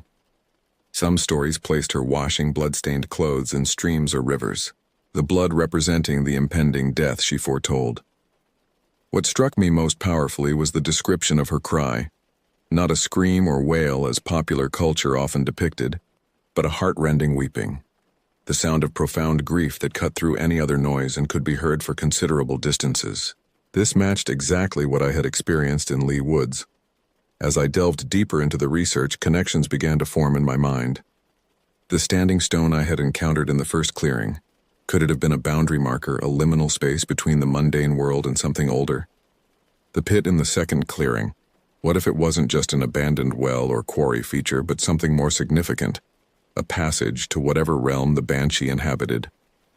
And most disturbing of all, if what I had encountered was indeed a banshee, whose death was she foretelling? I didn't have to wait long for an answer. 3 weeks after my experience in Lee Woods, my aunt, my mother's sister, died suddenly of an aneurysm. She was only 46, with no previous health issues, no warning signs. The news devastated our family, particularly my mother, who had been especially close to her only sibling. At the funeral, as we stood around the grave watching the coffin being lowered into the earth, I heard it again, distant but unmistakable, the sound of a woman weeping. I looked around wildly, trying to locate the source, but no one else seemed to notice. The sound faded as the service concluded, leaving me shaken and confused. Had the banshee followed me from Lee Woods? Or had she always been connected to my family through our Irish heritage, and my venture into the woods had simply made me aware of her presence? I couldn't be sure, and I had no one to ask. How could I explain any of this without sounding delusional? In the months that followed, I grew increasingly paranoid. Every unexplained sound made me jump. Every shadow glimpsed from the corner of my eye triggered a surge of adrenaline. I became obsessed with protecting myself and my family, researching protective measures against supernatural entities and implementing those that seemed least likely to raise questions. Iron horseshoes hung for decoration, rowan berries, placed on windowsills because they looked nice. Salt lines across thresholds explained away as spillage. My parents noticed the change in me, of course. They attributed it to grief over my aunt's death combined with the trauma of my accident in Lee Woods. They suggested counseling, which I reluctantly agreed to, though I could never bring myself to tell the therapist the full truth. Instead, I talked about anxiety, about feeling unsafe, about disturbing dreams, all true but far from the complete picture. The counseling helped somewhat. It gave me tools to manage the anxiety, techniques to ground myself when panic threatened to overwhelm me, but it couldn't address the root cause, the knowledge that something ancient and inexplicable had entered my life, something that operated according to rules I didn't understand and couldn't control. My name is Luke, and I am now 20 years old. This story happened to me when I was 17. This experience still gives me chills to this day. 3 years have passed since my encounter in Lee Woods. In that time, I've lost more than just my aunt. 8 months after her death, one of my closest friends from school died in a car accident. 6 months after that, my childhood dog, 14 years old and failing in health, passed away peacefully in his sleep. Each death was preceded by the weeping, audible only to me, a private herald of grief to come. I've learned to live with it, this unwanted connection to something beyond ordinary reality. The weeping no longer terrifies me as it once did. Instead, it fills me with a profound sadness, an acceptance of the inevitable cycle of life and death. When I hear it now, I don't run or hide. I listen, acknowledging its presence, preparing myself for the loss it foretells. I've never returned to Lee Woods, though I've been tempted at times. Part of me wants to confront whatever dwells there, to demand answers, to understand why I was chosen for this burden. But a wiser part knows that such entities don't operate according to human logic, don't owe explanations or closure. Some mysteries are meant to remain unsolved. I've continued my research into banshees and similar entities from folklore around the world, the Bean Nye of Scottish tradition, the Dullahan of Irish myth, the various death omens from cultures across Europe and beyond. I've connected with others who claim similar experiences, forming a loose network of individuals touched by phenomena that mainstream society dismisses as superstition or delusion. Through these connections, I've learned that what happened to me in Lee Woods is not unique. Similar encounters have occurred in ancient woodlands on misty moors, beside still waters across the British Isles and Ireland. Always there is the weeping, the distortion of time and space, the sense of being pursued by something just beyond ordinary perception. Always there follows death, sometimes immediately, sometimes delayed, but inevitable as the tide. My experience has changed me in fundamental ways. I'm more aware now of the fragility of existence, of how thin the veil between life and death truly is. I appreciate each day differently, each connection with those I love, knowing that everything is temporary, that loss is the price we pay for attachment. I'm studying psychology at university now, with a minor in folklore and anthropology. My professors find my focus on death omens and harbingers fascinating, though somewhat macabre, unaware of my personal stake in the research. Sometimes I consider telling my story professionally, presenting it as a case study in cultural interpretation of trauma or the persistence of folklore in modern society, but I haven't yet found the courage or perhaps the recklessness to expose myself to that level of scrutiny. For now, I keep my experience largely to myself, sharing it only anonymously online or with the select few who have had similar encounters.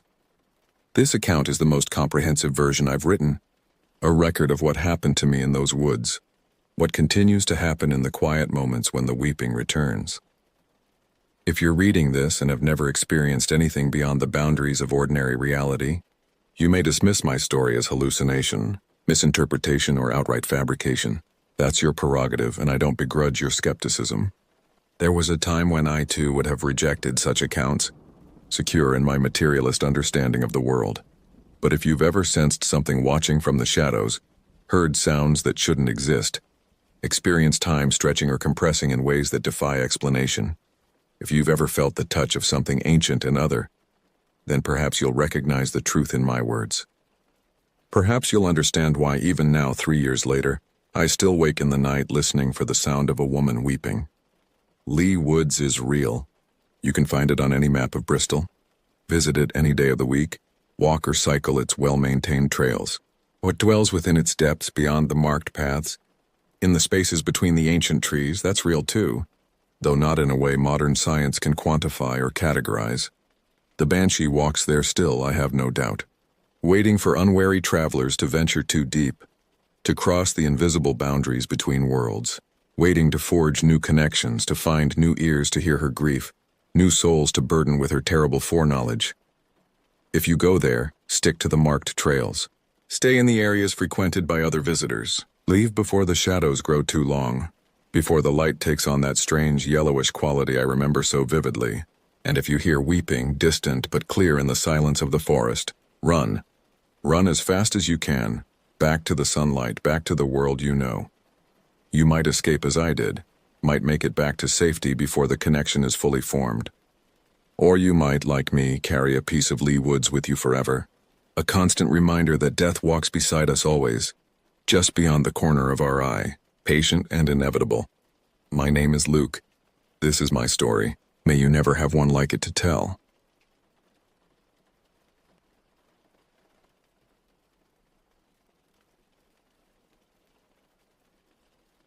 I grew up in Long Island in a small town called Kings Park. Unlike the concrete jungle that many envision when they think of New York, our area was dotted with pockets of dense woodland. These weren't vast forests by any measure, just a few hundred acres each, but to a child of 7 they might as well have been endless. 2 wooded areas bordered our neighborhood, and they became my playground, my sanctuary, and eventually my nightmare. Summer 2010 remains etched in my memory with knife-like precision. The air hung heavy with humidity, and the cicadas droned in a relentless rhythm that served as the soundtrack to my childhood adventures. My mother worked double shifts at the local hospital that season, leaving me in the care of my grandmother, who often dozed off in the afternoons. It was during one of these unattended moments that I slipped out the back door, drawn to the woods like a moth to flame. That particular afternoon glowed with golden light filtering through the canopy. I remember the way my sneakers sank slightly into the soft earth as I ventured deeper than ever before. The familiar trails gradually gave way to unmarked territory, and the trees seemed to grow taller, their branches intertwining overhead to block out more and more sunlight. The darkness grew as I pressed forward, not with the abruptness of a light switch being flipped, but with the slow inevitability of dusk settling over the land. The temperature dropped several degrees. My breathing quickened, not from exertion but from a growing sense of unease that I couldn't articulate at that age. Something primordial stirred in my mind, a warning system as old as humanity itself, telling me I had crossed an invisible boundary. I was about to turn back when I saw it through a small clearing. A house, standing in defiance of the wilderness that surrounded it. Time seemed to slow as I approached from the back corner of the structure. The architecture wasn't remarkable in any way that would have impressed an adult, but to my 7-year-old eyes it looked ancient and imposing. The clapboard siding was weathered to a grayish hue that blended with the shadowy forest. 2 stories tall, with a pitched roof and a stone chimney climbing up one side like a granite backbone.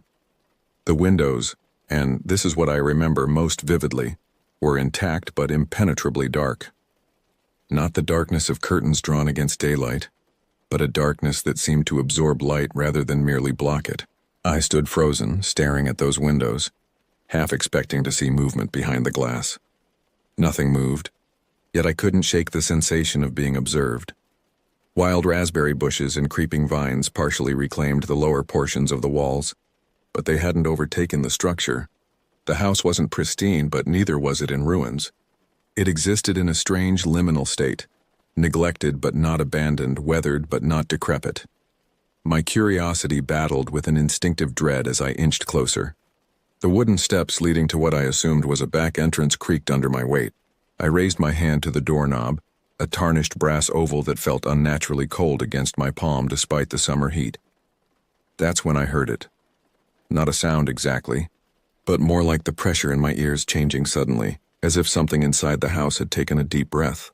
The air around me seemed to contract, and with it came the absolute certainty that I was not alone. I didn't turn the knob. I didn't need to see what waited on the other side of that door. Instead, I ran faster than I'd ever run before, crashing through underbrush and leaping over fallen logs. The sensation of pursuit dogged my heels, though when I finally dared to glance back, nothing was there but shadows and swaying branches.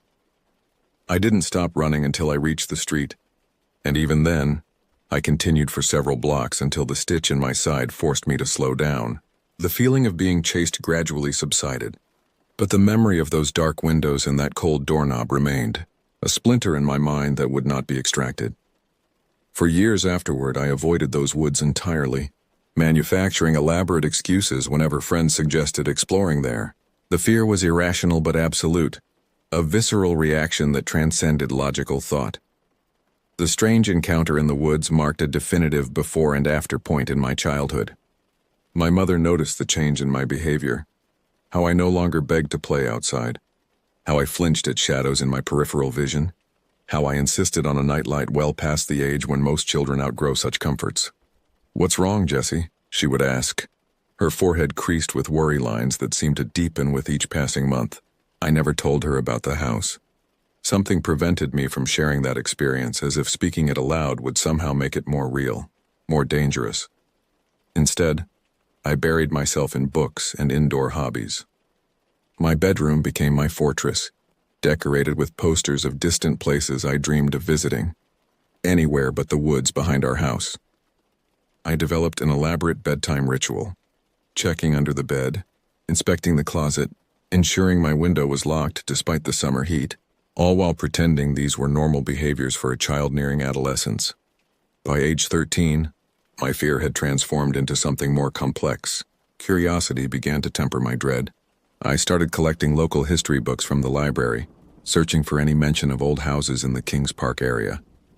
I learned that our town had once been home to a psychiatric center, that Native American tribes had considered portions of our woods to be spiritually significant, that colonial-era settlements had existed in patches now reclaimed by forest. Yet none of my research yielded information about a house matching what I'd seen. No historical society photographs, no mentions in town records, no local legends shared by older residents whom I cautiously questioned. The house existed only in my memory, which made me begin to doubt that memory itself. When I turned 15, Thomas moved in next door with his family. He was a year older, confident in the way of teenagers who hadn't yet experienced real fear, and he quickly became both my first crush and my first real friend since the incident. Thomas loved exploring and had a talent for converting reluctance into adventure. "Come on," he urged one autumn afternoon, his breath forming small clouds in the crisp air, just to the edge of the woods. "We won't go deep. I agreed, more to impress him than from any genuine desire to confront my fears. We stood at the tree line as dying leaves spiraled down around us, and I was surprised to find that the paralyzing dread I'd expected didn't materialize. In its place was a dull anxiety, manageable if not comfortable. We returned to that boundary repeatedly over the following weeks, venturing a few feet farther each time. Thomas never pushed when I said I'd gone far enough, though I could see the questions forming behind his eyes. Finally, one day as we sat on a fallen log just within the forest's embrace, I told him about the house. I was just a kid, I concluded, studying his face for signs of disbelief. I probably imagined most of it. Thomas didn't laugh or dismiss my story. Instead, he nodded thoughtfully, twirling a twig between his fingers. "Let's find it," he said simply. I refused initially, but Thomas had a way of making impossible things seem reasonable. We began mapping the woods systematically, creating crude charts of our explorations. Every weekend that fall, we ventured deeper, marking trails and landmarks. Thomas brought his father's compass and a disposable camera to document our findings. We never found the house. Not a trace, not a foundation, not a single brick or board to suggest it had ever existed. The photographs Thomas developed showed nothing but trees, streams, and the occasional deer startled by our presence. By the time winter arrived, forcing us to pause our expeditions, I had almost convinced myself that my childhood experience had been nothing more than an elaborate fear-induced hallucination. Almost. My high school years brought typical teenage rebellions and experimentations. By 17, I had discovered that fear could be temporarily drowned in cheap beer smuggled from parents' refrigerators, and that the woods, once a source of terror, made an excellent venue for illicit gatherings away from adult supervision. One crisp October night in 2019, a small group of us met at the edge of the forest armed with flashlights and a six-pack. Thomas was there along with Bridget and Howard from our chemistry class. The bonfire we built cast dancing shadows against the trees, transforming familiar shapes into grotesque parodies of themselves. Conversation eventually turned to ghost stories, as it inevitably does when teenagers gather in woods after dark. When my turn came, I found myself relating the story of the house, embellished slightly for dramatic effect, but still recognizable as the experience that had haunted my childhood. "We should find it," Bridget suggested immediately, her eyes reflecting the firelight with an eagerness that reminded me of Thomas years earlier. "I've tried," I admitted. "It's not there anymore, if it ever was." Howard, whose father worked in construction, chimed in with rational explanations. "Old houses get demolished all the time. They could have cleared it out over the years. Without a road? Without leaving any debris?" Thomas countered. He had never fully abandoned our search, occasionally venturing into the woods alone when I refused to join him. The debate continued until Bridget produced a small bag of marijuana, shifting our focus to more immediate concerns. As the night progressed and inhibitions lowered, a plan formed.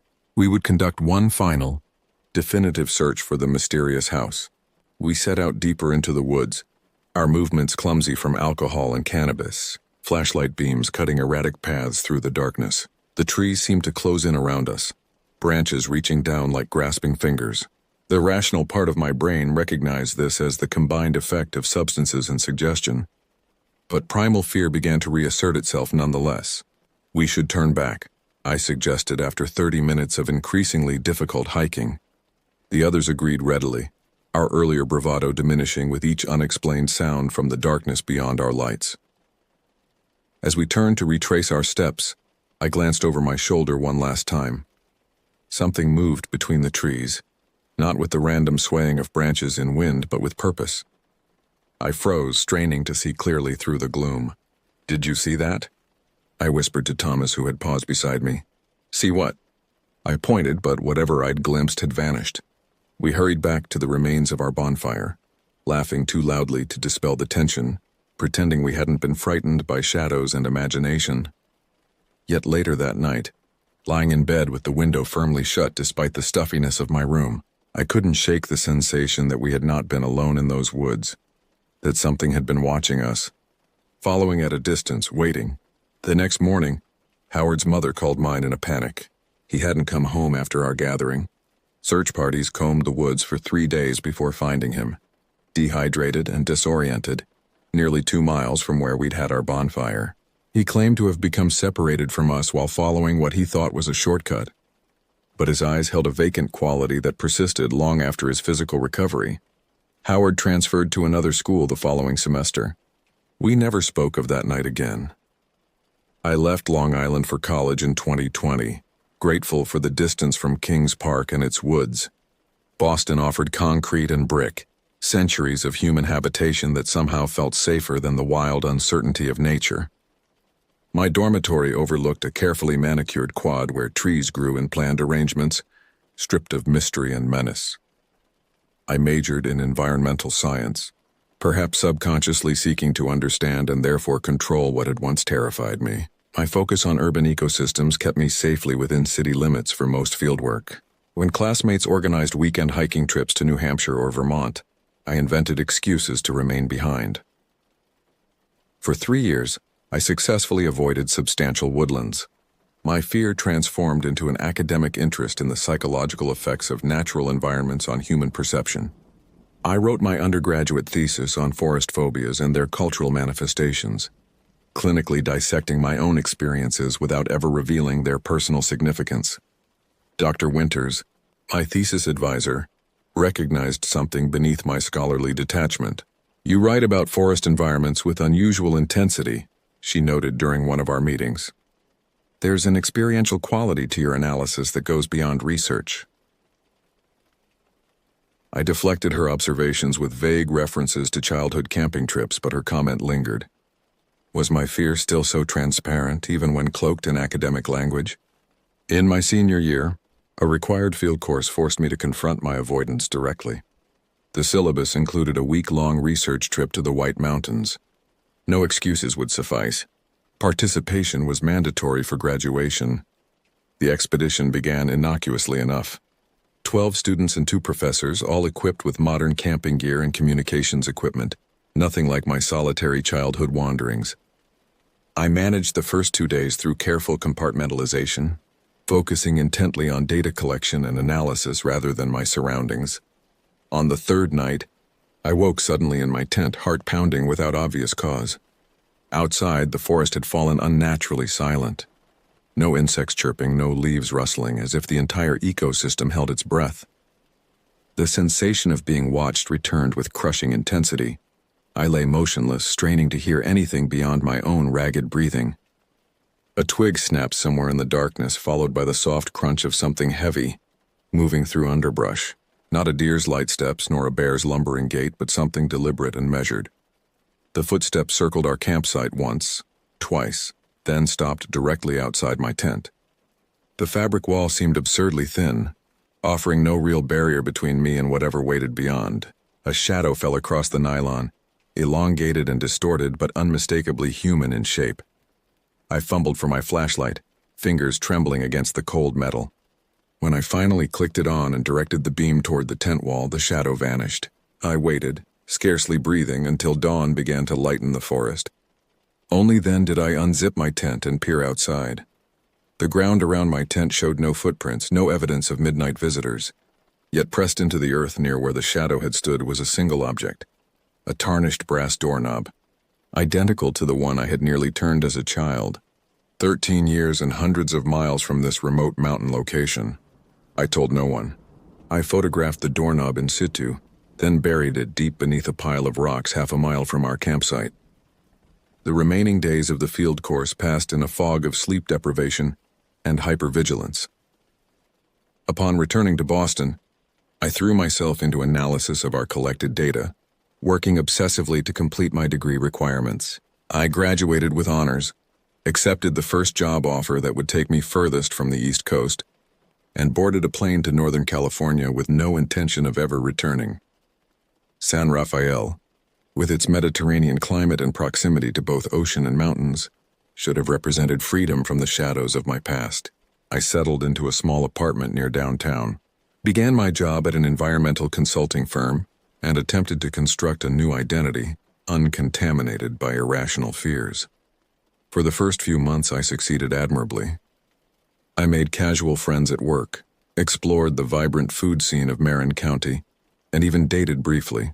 normal activities that had often eluded me during my college years. The persistent anxiety that had dogged me since childhood receded to a background murmur, present but manageable.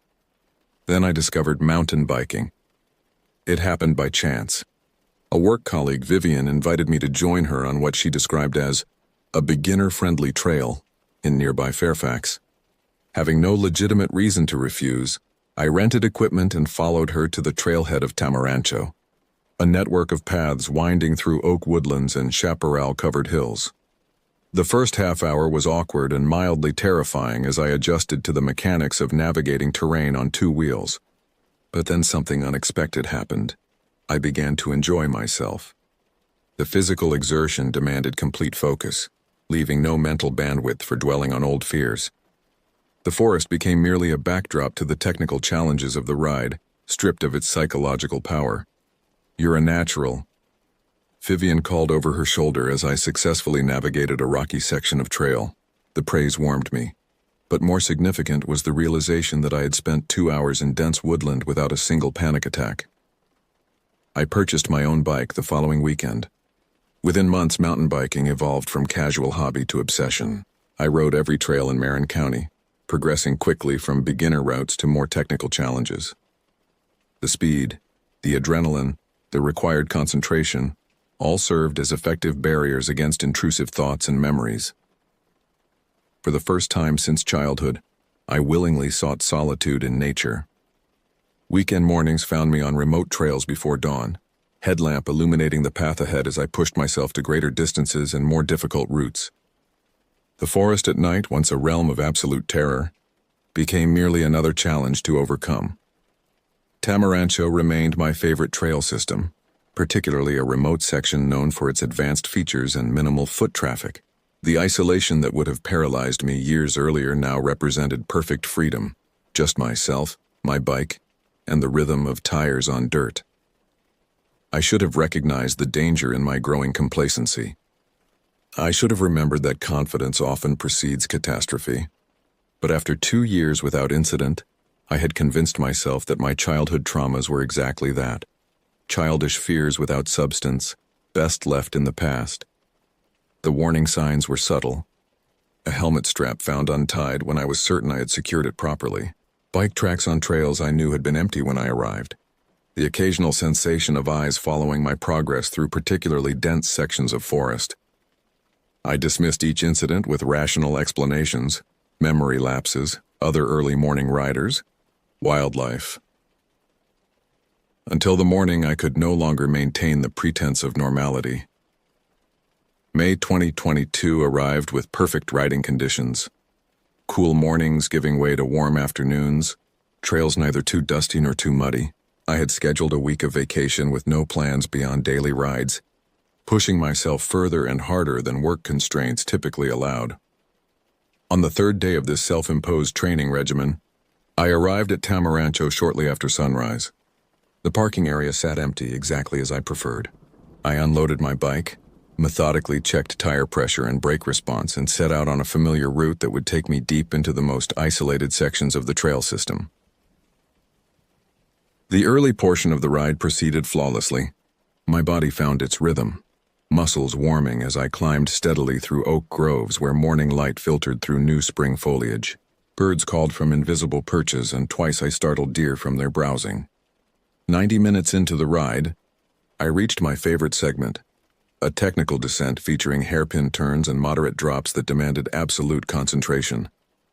I paused at the top, drinking water and mentally preparing for the challenge ahead. The forest had fallen unusually quiet, but I attributed this to midday heat rather than anything sinister. I began the descent, leaning into the first turn with practiced confidence. The second and third turns followed in quick succession, my focus narrowing to the few yards of trail directly ahead. It was only as I approached the fourth turn, a particularly tight switchback requiring precise weight distribution, that I registered movement in my peripheral vision. A figure stood beside the trail, partially obscured by a stand of manzanita, male, average height, wearing dark clothing that should have made him nearly invisible among the shadows.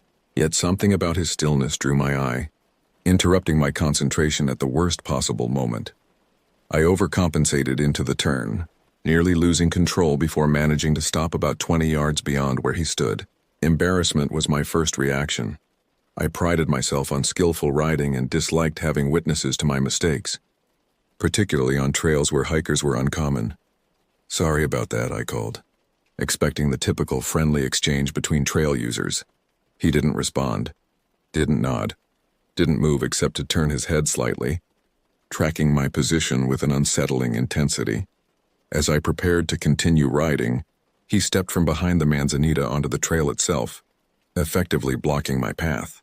This breach of basic trail etiquette yielding to downhill riders irritated me enough to momentarily override my growing unease. "Excuse me," I said more firmly than before. "I need to get through." He moved then, but not to clear the path. Instead, he took a single step in my direction. The movement brought his face into better light, and what I saw caused my insides to liquefy with primal terror. His features were unremarkable in any objective sense, neither handsome nor ugly, neither young nor old. But his eyes were wrong in a way I struggle even now to articulate.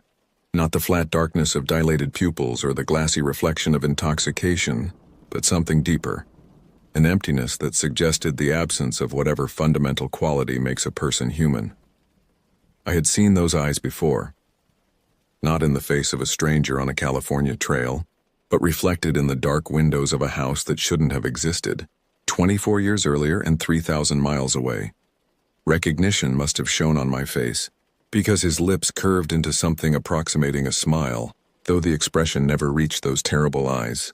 He took another step toward me, and instinct overrode conscious thought. I didn't speak again, didn't attempt to reason or question. I simply pivoted my bike and began pedaling with desperate intensity in the opposite direction, back up the hill I had just descended. The uphill climb was brutal, my legs burning and lungs heaving as I fought against gravity, but fear provided unprecedented strength, and I maintained a pace that would have been impossible under normal circumstances. Behind me came the sound that still haunts my dreams. Not footsteps, exactly, but the rushed movement of something large crashing through undergrowth, not following the trail as any hiker would, but cutting directly up the hillside, taking the most direct route toward my position. The switchbacks that had provided such enjoyable technical challenges on the descent now represented my only advantage. Each tight turn bought precious seconds as my pursuer was forced to cover more ground than the trail itself required. I used these moments to increase my lead, though never enough to feel safe. This desperate chase continued through 6 switchbacks. By the final turn, my vision had begun to narrow from exertion, dark spots dancing at the edges of my field of view. My pursuer had fallen silent, though whether from giving up or from adopting a stealthier approach, I couldn't determine. The trail finally opened into a long straightaway, and I channeled my remaining strength into one final burst of speed. My tires barely seemed to touch the ground as I flew along the path, certain that at any moment I would feel hands grabbing at my back, pulling me from the bike. That touch never came. I reached the main trail junction without being overtaken, then continued without pause to the parking area, where 3 other riders were now preparing for their own excursions. Their presence represented safety, normality, a return to a world where people didn't chase strangers through remote woodlands. I loaded my bike with shaking hands, offered a weak explanation about forgetting an important appointment, and drove directly to my apartment. Once inside, I double-locked the door, closed all blinds, and sat with my back against the wall, hyperventilating for nearly an hour. That night, I dreamed of a house in the woods with dark windows and a brass doorknob that turned slowly, seemingly of its own accord. The mountain biking incident marked the beginning of a spiral that nearly destroyed the life I had carefully constructed in California.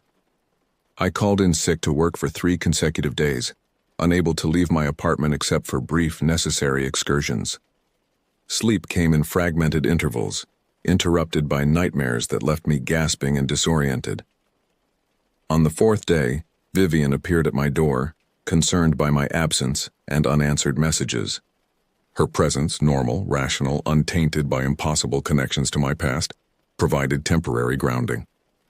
"You look terrible," she observed bluntly. "What's going on?" I manufactured a story about food poisoning, but Vivian's skeptical expression revealed the inadequacy of my explanation. Still, she didn't press further, instead offering practical assistance, grocery shopping, company, and eventually, a recommendation.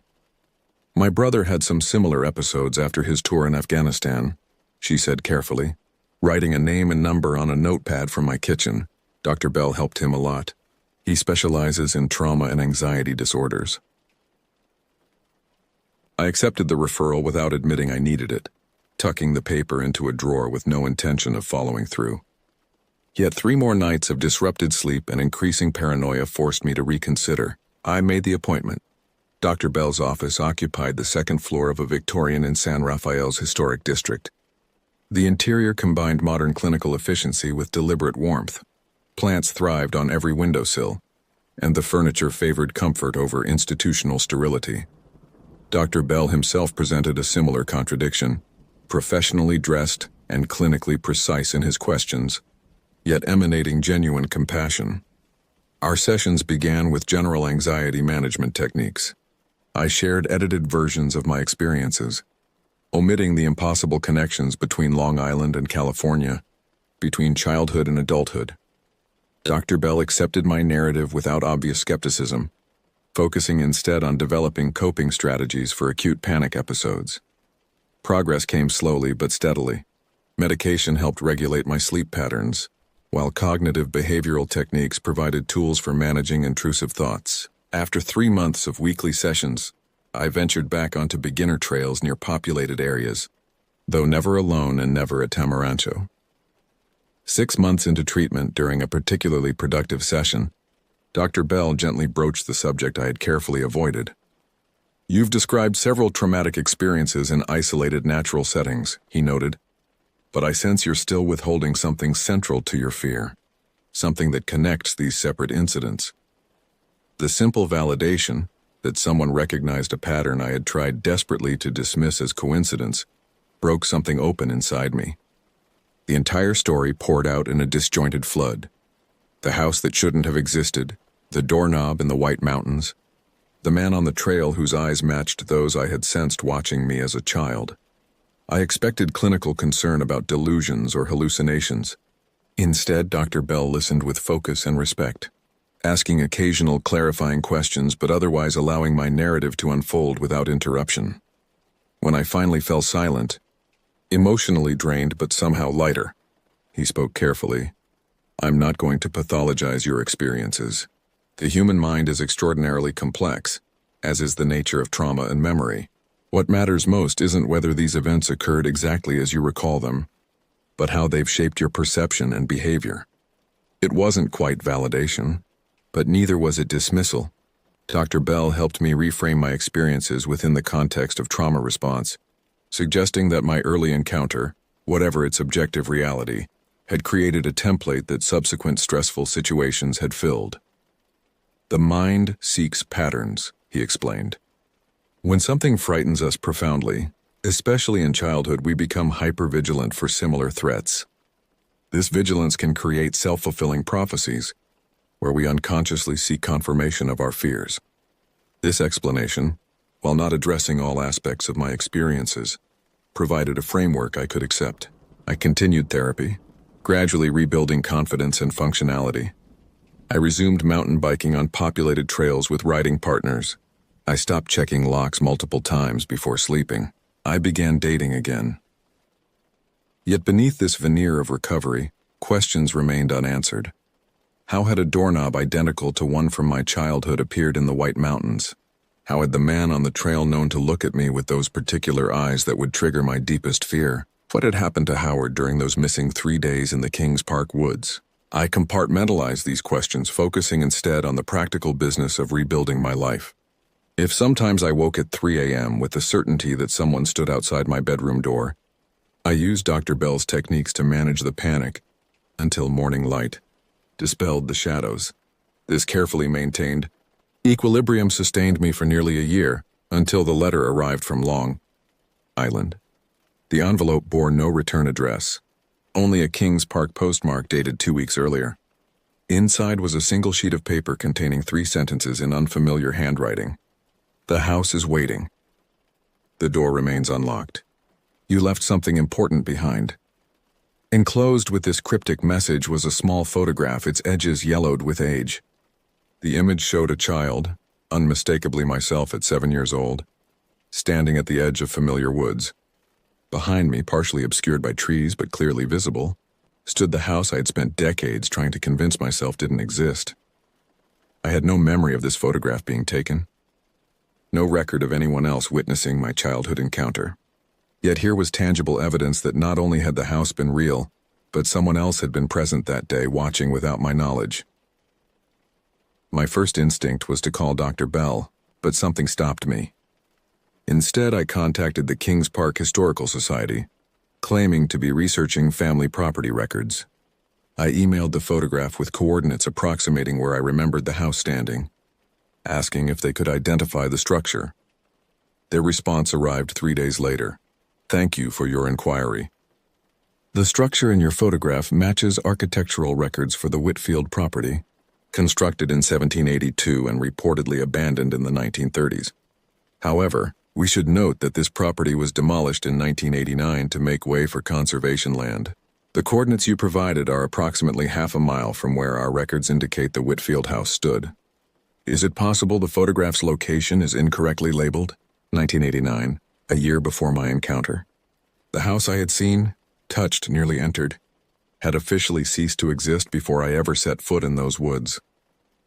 I booked a flight to New York the same day. The return to Kings Park after nearly a decade away brought unexpected emotions.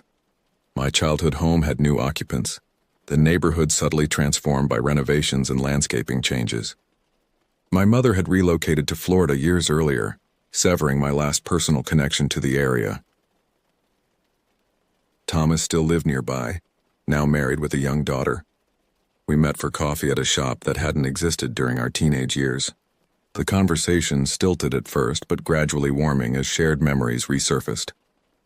I heard about Howard, he said eventually, studying his cup rather than meeting my eyes. What about him? I hadn't maintained contact with our high school acquaintance after his transfer. Thomas looked up, surprise evident. He died, Jesse. 3 years ago. Hiking accident in the Adirondacks. The news shouldn't have affected me so strongly. We hadn't been close friends even before his disappearance in the woods, yet a cold weight settled in my stomach as Thomas continued. The weird thing was, he hesitated, glancing around before lowering his voice. They found him at the bottom of a ravine. The medical examiner said he'd been dead less than a day, but he'd been missing for nearly a week. And he was holding something when they found him. I knew the answer before Thomas spoke again. A doorknob. Just a random old doorknob, completely out of place on a hiking trail. His wife said he'd been obsessed with finding some specific house in the woods. Said it started after that night we all went drinking out there in high school. The following morning I stood at the edge of the Kings Park woods, the anonymous letter and photograph in my pocket. The trees seemed smaller than in my memories. The forest less imposing, just an ordinary patch of suburban woodland preserved between developments. I followed the old familiar trails, now marked with official conservation signage and occasional benches. Families with young children passed me heading in the opposite direction. Dogs chased squirrels through underbrush. Nothing suggested mystery or menace in these thoroughly domesticated woods. Yet as I moved deeper, following paths so ingrained in my memory that my feet found them automatically, the character of the forest gradually changed. The maintained trails gave way to less traveled routes, the ambient noise of civilization fading behind me. The trees grew closer together, blocking more light, creating the same green-tinged twilight I remembered from childhood. I knew when I reached the approximate location where the house should have stood.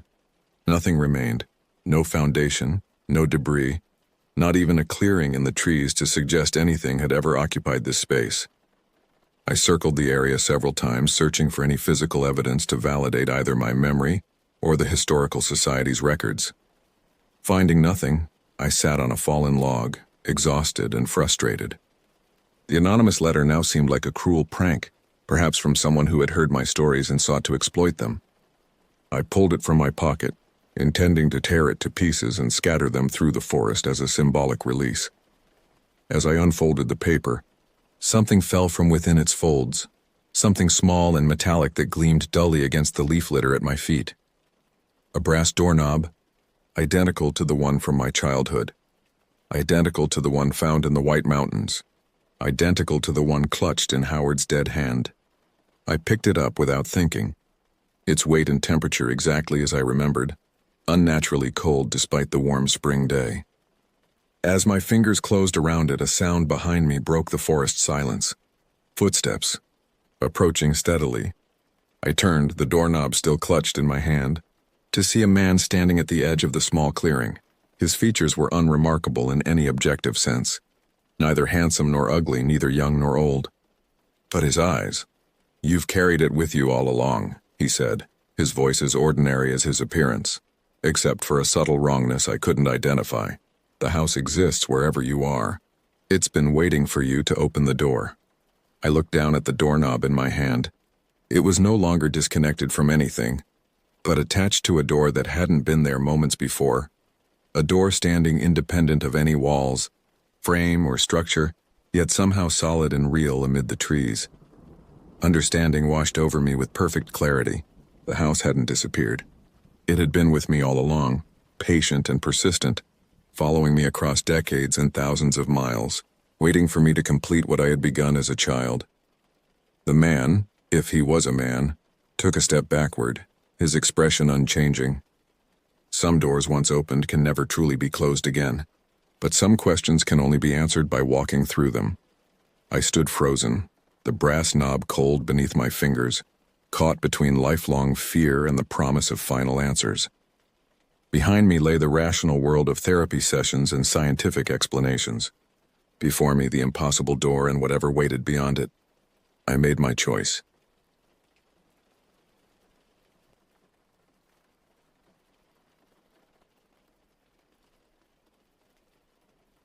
The scorching Oklahoma sun beat down on our backs as we lowered Uncle Harold's casket into the parched earth. It was July 2019, and the temperature had climbed well past 90 degrees. Sweat trickled down my neck, dampening the collar of the black dress shirt I'd borrowed from my cousin. I was 28 then, standing among family members I barely recognized, united only by our connection to the man we were burying. Uncle Harold had been the family wild card, a desert wanderer who'd spent most of his life traversing the Southwest, collecting stories and scars in equal measure. His death hadn't been unexpected. Years of hard living had taken their toll. Still, there was something unsettling about seeing someone so restless finally forced to be still. After the service, we gathered at my mother's modest ranch house on the outskirts of Stillwater. The property backed up against a stretch of untamed land that seemed to extend forever, a constant reminder of how isolated we were. As evening approached, conversation flowed more freely, helped along by the whiskey being passed around the back porch. My mother, Diane, moved between groups, her face worn but composed. She'd always been the strong one, the anchor that kept our scattered family tethered to something resembling normalcy. Her partner, Michael, followed close behind, his weathered hand occasionally resting on her shoulder, a small gesture of support that spoke volumes. As the sky darkened and insects began their nightly chorus, the conversation inevitably shifted, as it often does at gatherings like these, from reminiscing to storytelling. And not just any stories, the kind that make you glance over your shoulder even when you know you're safe. "You know," said my cousin Bryce, nursing his third glass of whiskey, "Uncle Harold used to tell me that Oklahoma has spirits just as old as Arizona's, just quieter." A hush fell over our small circle. I leaned forward, something in Bryce's tone capturing my attention. "What kind of spirits?" "The kind that follow you," he replied. "The kind that learn to look like people." I'd first heard about skinwalkers from Uncle Harold when I was 12. We were camping in northern Arizona, just the two of us on one of the rare occasions my mother had allowed me to accompany him on his travels. The memory of that night remained vivid.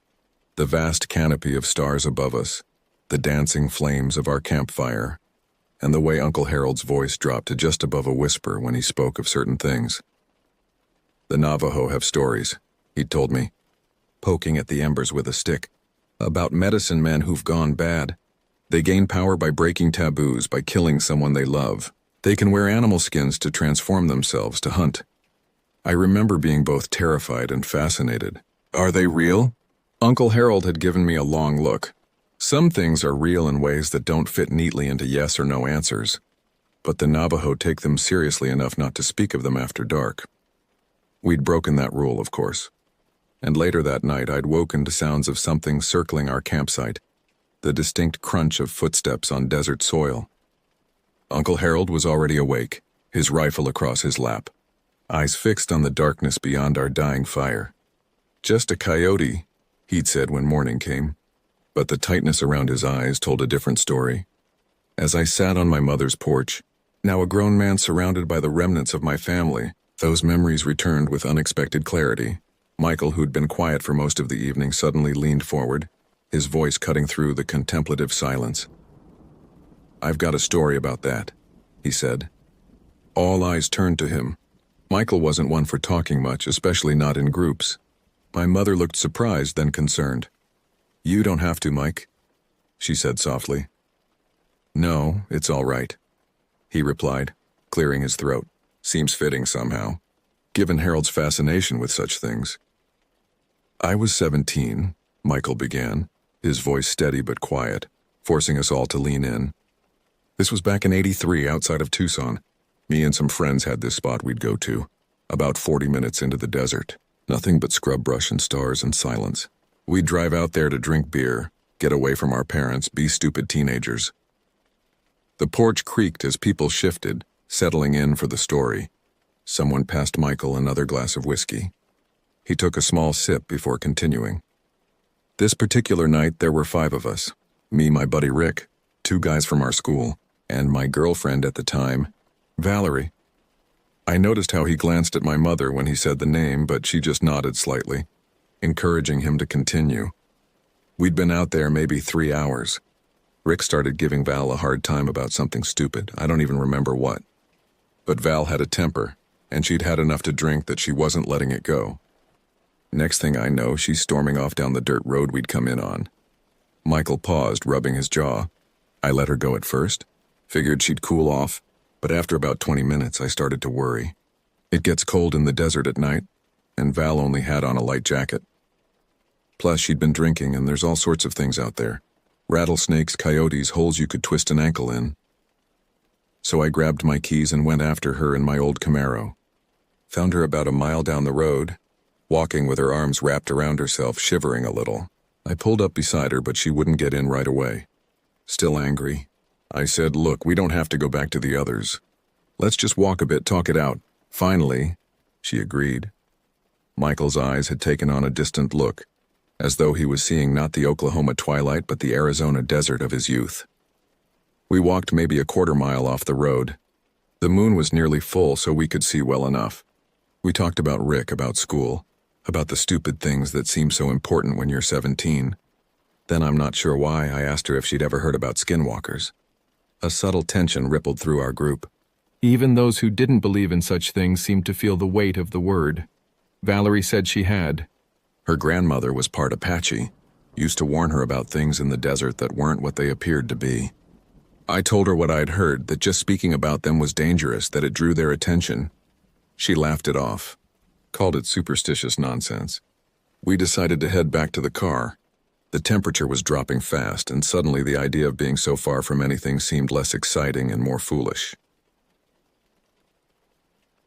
Michael took another sip of his drink, his hand not quite steady. We were about halfway back to my Camaro when we saw him. A figure standing right by my car, in the middle of nowhere, miles from any road but the dirt trail we'd driven in on, just standing there perfectly still, looking our way. At first I thought it was Rick or one of the other guys, Michael continued, but as we got closer I could tell this was someone else entirely. A tall, thin man wearing what looked like an old suit, completely out of place in the desert night. His proportions weren't quite right. Arms too long, stance too rigid. Michael's voice had dropped lower, and I found myself straining to hear. When we were about 20 feet away, he called out to us. "Excuse me," he said. His voice was wrong somehow, like he was trying to imitate how people talk but couldn't quite manage it. "Could I trouble you for a ride?" Val grabbed my arm, her fingers digging in hard enough to bruise. Neither of us said anything. The man took a step toward us, and in the moonlight I could see his face more clearly. It was blank is the only way I can describe it. Like someone had tried to draw a human face but had never actually seen one up close. I've been walking for so long, he said. Just need to get to the highway. He took another step forward. I remember noticing that despite claiming to have been walking for a long time, his suit was immaculate. No dust, not a single desert burr or thorn clinging to the fabric. Then he smiled. God, that smile. Too wide. Too many teeth. The porch had gone completely silent now. Even the night insects seemed to have hushed. I don't remember getting into the car. I just remember the engine roaring to life. Val screaming at me to go, go, go.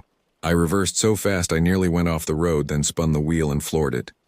In the rearview mirror, I could see the man still standing there, still smiling, watching us leave. When we got back to our friends, they were frantic. Said we'd been gone for nearly 3 hours, but that was impossible. We'd walked for maybe 20 minutes, talked for another 30 at most. I tried to tell them about the man, but the words wouldn't come out right. Val wouldn't speak at all. Michael finished his whiskey. We never went back to that spot again. Val broke up with me a week later. Said she couldn't look at me without thinking about what we saw. Last I heard, she moved to Oregon, about as far from the Arizona desert as she could get. The silence that followed Michael's story was broken by my mother. Tell them about the dog, Mike, she said quietly. Something in her expression made me uneasy. This wasn't just another story to her. Michael nodded slowly. This happened much later, about 8 years ago. I was living in a small house outside Phoenix. Had 2 dogs then, a Mastiff named Bruno and a St. Bernard named Duke. Good dogs, big and solid. Bruno was pushing 170 pounds. Duke around 150, not the kind of dogs that scare easily. One night, around 2 in the morning, they both started going crazy, barking, growling, throwing themselves against the back door. I thought maybe a coyote had gotten into the yard, so I grabbed my shotgun and flipped on the porch light. There was a dog out there, if you could call it that. Massive black shape, bigger than both my dogs combined. Its proportions were all wrong. Legs too long, back too arched. And its eyes caught the light in a way that animal eyes don't. They didn't reflect yellow or green, but burned red. I let Bruno and Duke out thinking they'd chase it off. Big mistake. This thing moved like nothing I've ever seen. So fast it was almost a blur. It grabbed Duke by the throat and shook him like he was a toy, not a 150-pound dog. Then it did the same to Bruno. These were dogs that could take down a grown man, and this thing was tossing them around like they were nothing. I fired a warning shot. The thing dropped Bruno and looked right at me. I'll never forget the intelligence in those eyes. It wasn't animal intelligence, it was something else, something calculating. I fired again, aiming for it this time. I know I hit it, saw the impact, but it didn't yelp or whine. Just stared at me for a long moment, then turned and loped off into the night. Both dogs survived, but they were never the same. Jumpy, nervous. Duke wouldn't go outside after dark no matter what. Bruno died 6 months later. The vet said it was heart failure, but I think it was fear. That thing broke something in him that couldn't be fixed. Michael looked around at our stunned faces. The thing is, I never saw that dog again in Arizona. Not once in all the years I lived there after that night. The days following Uncle Harold's funeral passed in a blur of administrative tasks and family obligations. I'd extended my stay, partly to help my mother sort through Uncle Harold's sparse belongings, partly because I couldn't shake a growing sense of unease that made the thought of returning to my empty apartment in Minneapolis deeply unappealing. 3 nights after the funeral, I woke at 3:17 a.m. according to the glowing digits of the bedside clock. Something had pulled me from sleep. A sound, perhaps, though the house was silent now. I lay still, listening to the old house settle and creak. Then I heard it. The distinct sound of footsteps on the gravel driveway. Slow, deliberate steps that paused occasionally, as if whatever was out there was listening too. I rose quietly and moved to the window, careful not to disturb the blinds as I peered out into the darkness. The moon was hidden behind clouds, but I could make out a figure standing at the edge of our property, where the yard gave way to untamed land. Tall and unnaturally still, it seemed to be looking directly at the house, at my window specifically, though I couldn't make out a face from that distance. I watched, barely breathing, as it took a single step forward, then stopped. Another step, stopped. like it was testing boundaries, seeing how close it could get. When it had advanced perhaps 10 feet, a cloud shifted, allowing a shaft of moonlight to illuminate the scene. There was nothing there, just empty yard stretching to the property line. I didn't sleep again that night or much the following night either. During the day, I helped my mother sort through boxes of photographs and trinkets from Uncle Harold's storage unit, trying to ignore the heaviness behind my eyes. "You look terrible," my mother said on the fourth morning, setting a cup of coffee in front of me. "Nightmares?" I hesitated before answering. "Something like that. Michael's stories getting to you?" There was concern in her voice, but something else too. A wariness that suggested she wasn't simply humoring me. "Maybe." I took a sip of coffee, welcoming the bitter heat. "Mom, do you believe them? Michael's stories?" She sat down across from me, her own coffee untouched. "Michael isn't a man given to exaggeration," she said carefully. "And he was different when I first met him. More open, more talkative. Whatever happened out in that desert changed him." "And the dog?" I pressed. "The one he shot at?" A shadow crossed her face. "He never saw it again in Arizona," she confirmed. "But that doesn't mean it didn't follow him here." On what was supposed to be my last day in Oklahoma, Michael offered to drive me to the airport in Oklahoma City. My mother insisted on coming along, saying she wanted to extend our goodbye as long as possible. In truth, I think none of us wanted to be alone with our thoughts. We took the back roads, Michael's preferred route. The landscape was different from Arizona, greener, softer, but no less empty in certain stretches. We'd been driving for about an hour, the radio playing softly, when my mother suddenly tensed in the passenger seat. "Mike," she said, her voice tight. "Mike, slow down." Michael was already braking, his knuckles white on the steering wheel. I leaned forward from the back seat, following their gaze to the side of the road ahead. It was a dog, if such a word could contain what we were seeing. Massive and black, its fur absorbing light rather than reflecting it. It stood perfectly motionless on the shoulder, its head turned to track our approaching vehicle. "That's not possible," Michael whispered. "That's not possible." As we drew closer, I could see what had disturbed them so deeply. The animal's proportions were wrong in a way that made my brain struggle to process what I was seeing. Its legs were too long, its back oddly hunched, and its eyes. When they caught the daylight, they didn't flash amber or yellow, but burned with a dull red glow. We were almost alongside it now, the car having slowed to a crawl. None of us spoke. None of us could. The creature watched us pass, its head turning with mechanical precision to keep its gaze fixed on our vehicle. Just as we were about to pass it completely, the thing opened its mouth in what might have been a smile, revealing rows of teeth that no dog should possess. A sound emerged. Not a bark or a growl, but something closer to human laughter distorted through an inhuman throat. Michael floored the accelerator. The sudden momentum pushed me back against my seat as the car shot forward, leaving the creature behind us. I twisted to look out the rear window, half expecting to see it giving chase. It hadn't moved. It was still standing exactly where we'd seen it, watching our car disappear down the empty road. 7 years, Michael said, his voice barely audible over the engine. "It's been 7 years since Arizona. What does it want?" I asked, the question escaping before I could consider whether I truly wanted an answer. "Not what," my mother said, turning to face me. "Who? I missed my flight that day." None of us spoke about why, but we all knew we couldn't bear the thought of separating just then. Instead, we returned to my mother's house, taking a different route that added nearly an hour to our journey. No one complained. That night, the three of us sat on the porch watching the sunset over the Oklahoma plains. There was comfort in our shared silence, in the tacit acknowledgement that what we had seen was real, even if it defied explanation. "Uncle Harold used to say that some stories aren't just stories," I finally said, "that some of them are warnings." Michael nodded slowly. "I think he was right about that." "So what do we do?" I asked. "How do we protect ourselves from this?" My mother reached over and took Michael's hand, then mine. "We acknowledge it," she said simply. "We don't pretend it isn't happening. That's what it wants, for us to doubt ourselves, to think we're going crazy." "Is that enough?" I wasn't convinced. "No," Michael admitted. "But it's a start."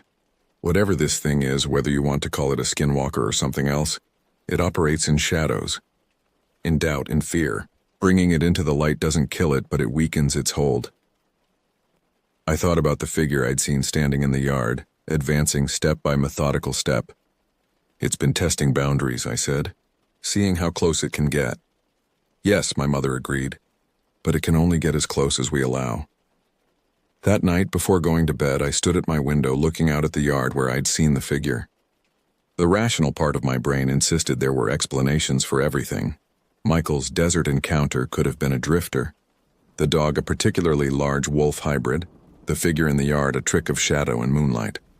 But deep down, in the part of me that remembered the look in that creature's eyes as we passed it on the road, I knew better. Some things follow you. Some things wear familiar shapes to get close. Some things wait for years, patient and persistent. I made a decision that night to extend my stay in Oklahoma indefinitely. Not just out of fear, though there was plenty of that, but because I'd come to understand something important. Whatever was happening, we needed to face it together. As I turned from the window, I caught a glimpse of movement at the property line, a tall, thin shadow that seemed to waver slightly in the night breeze.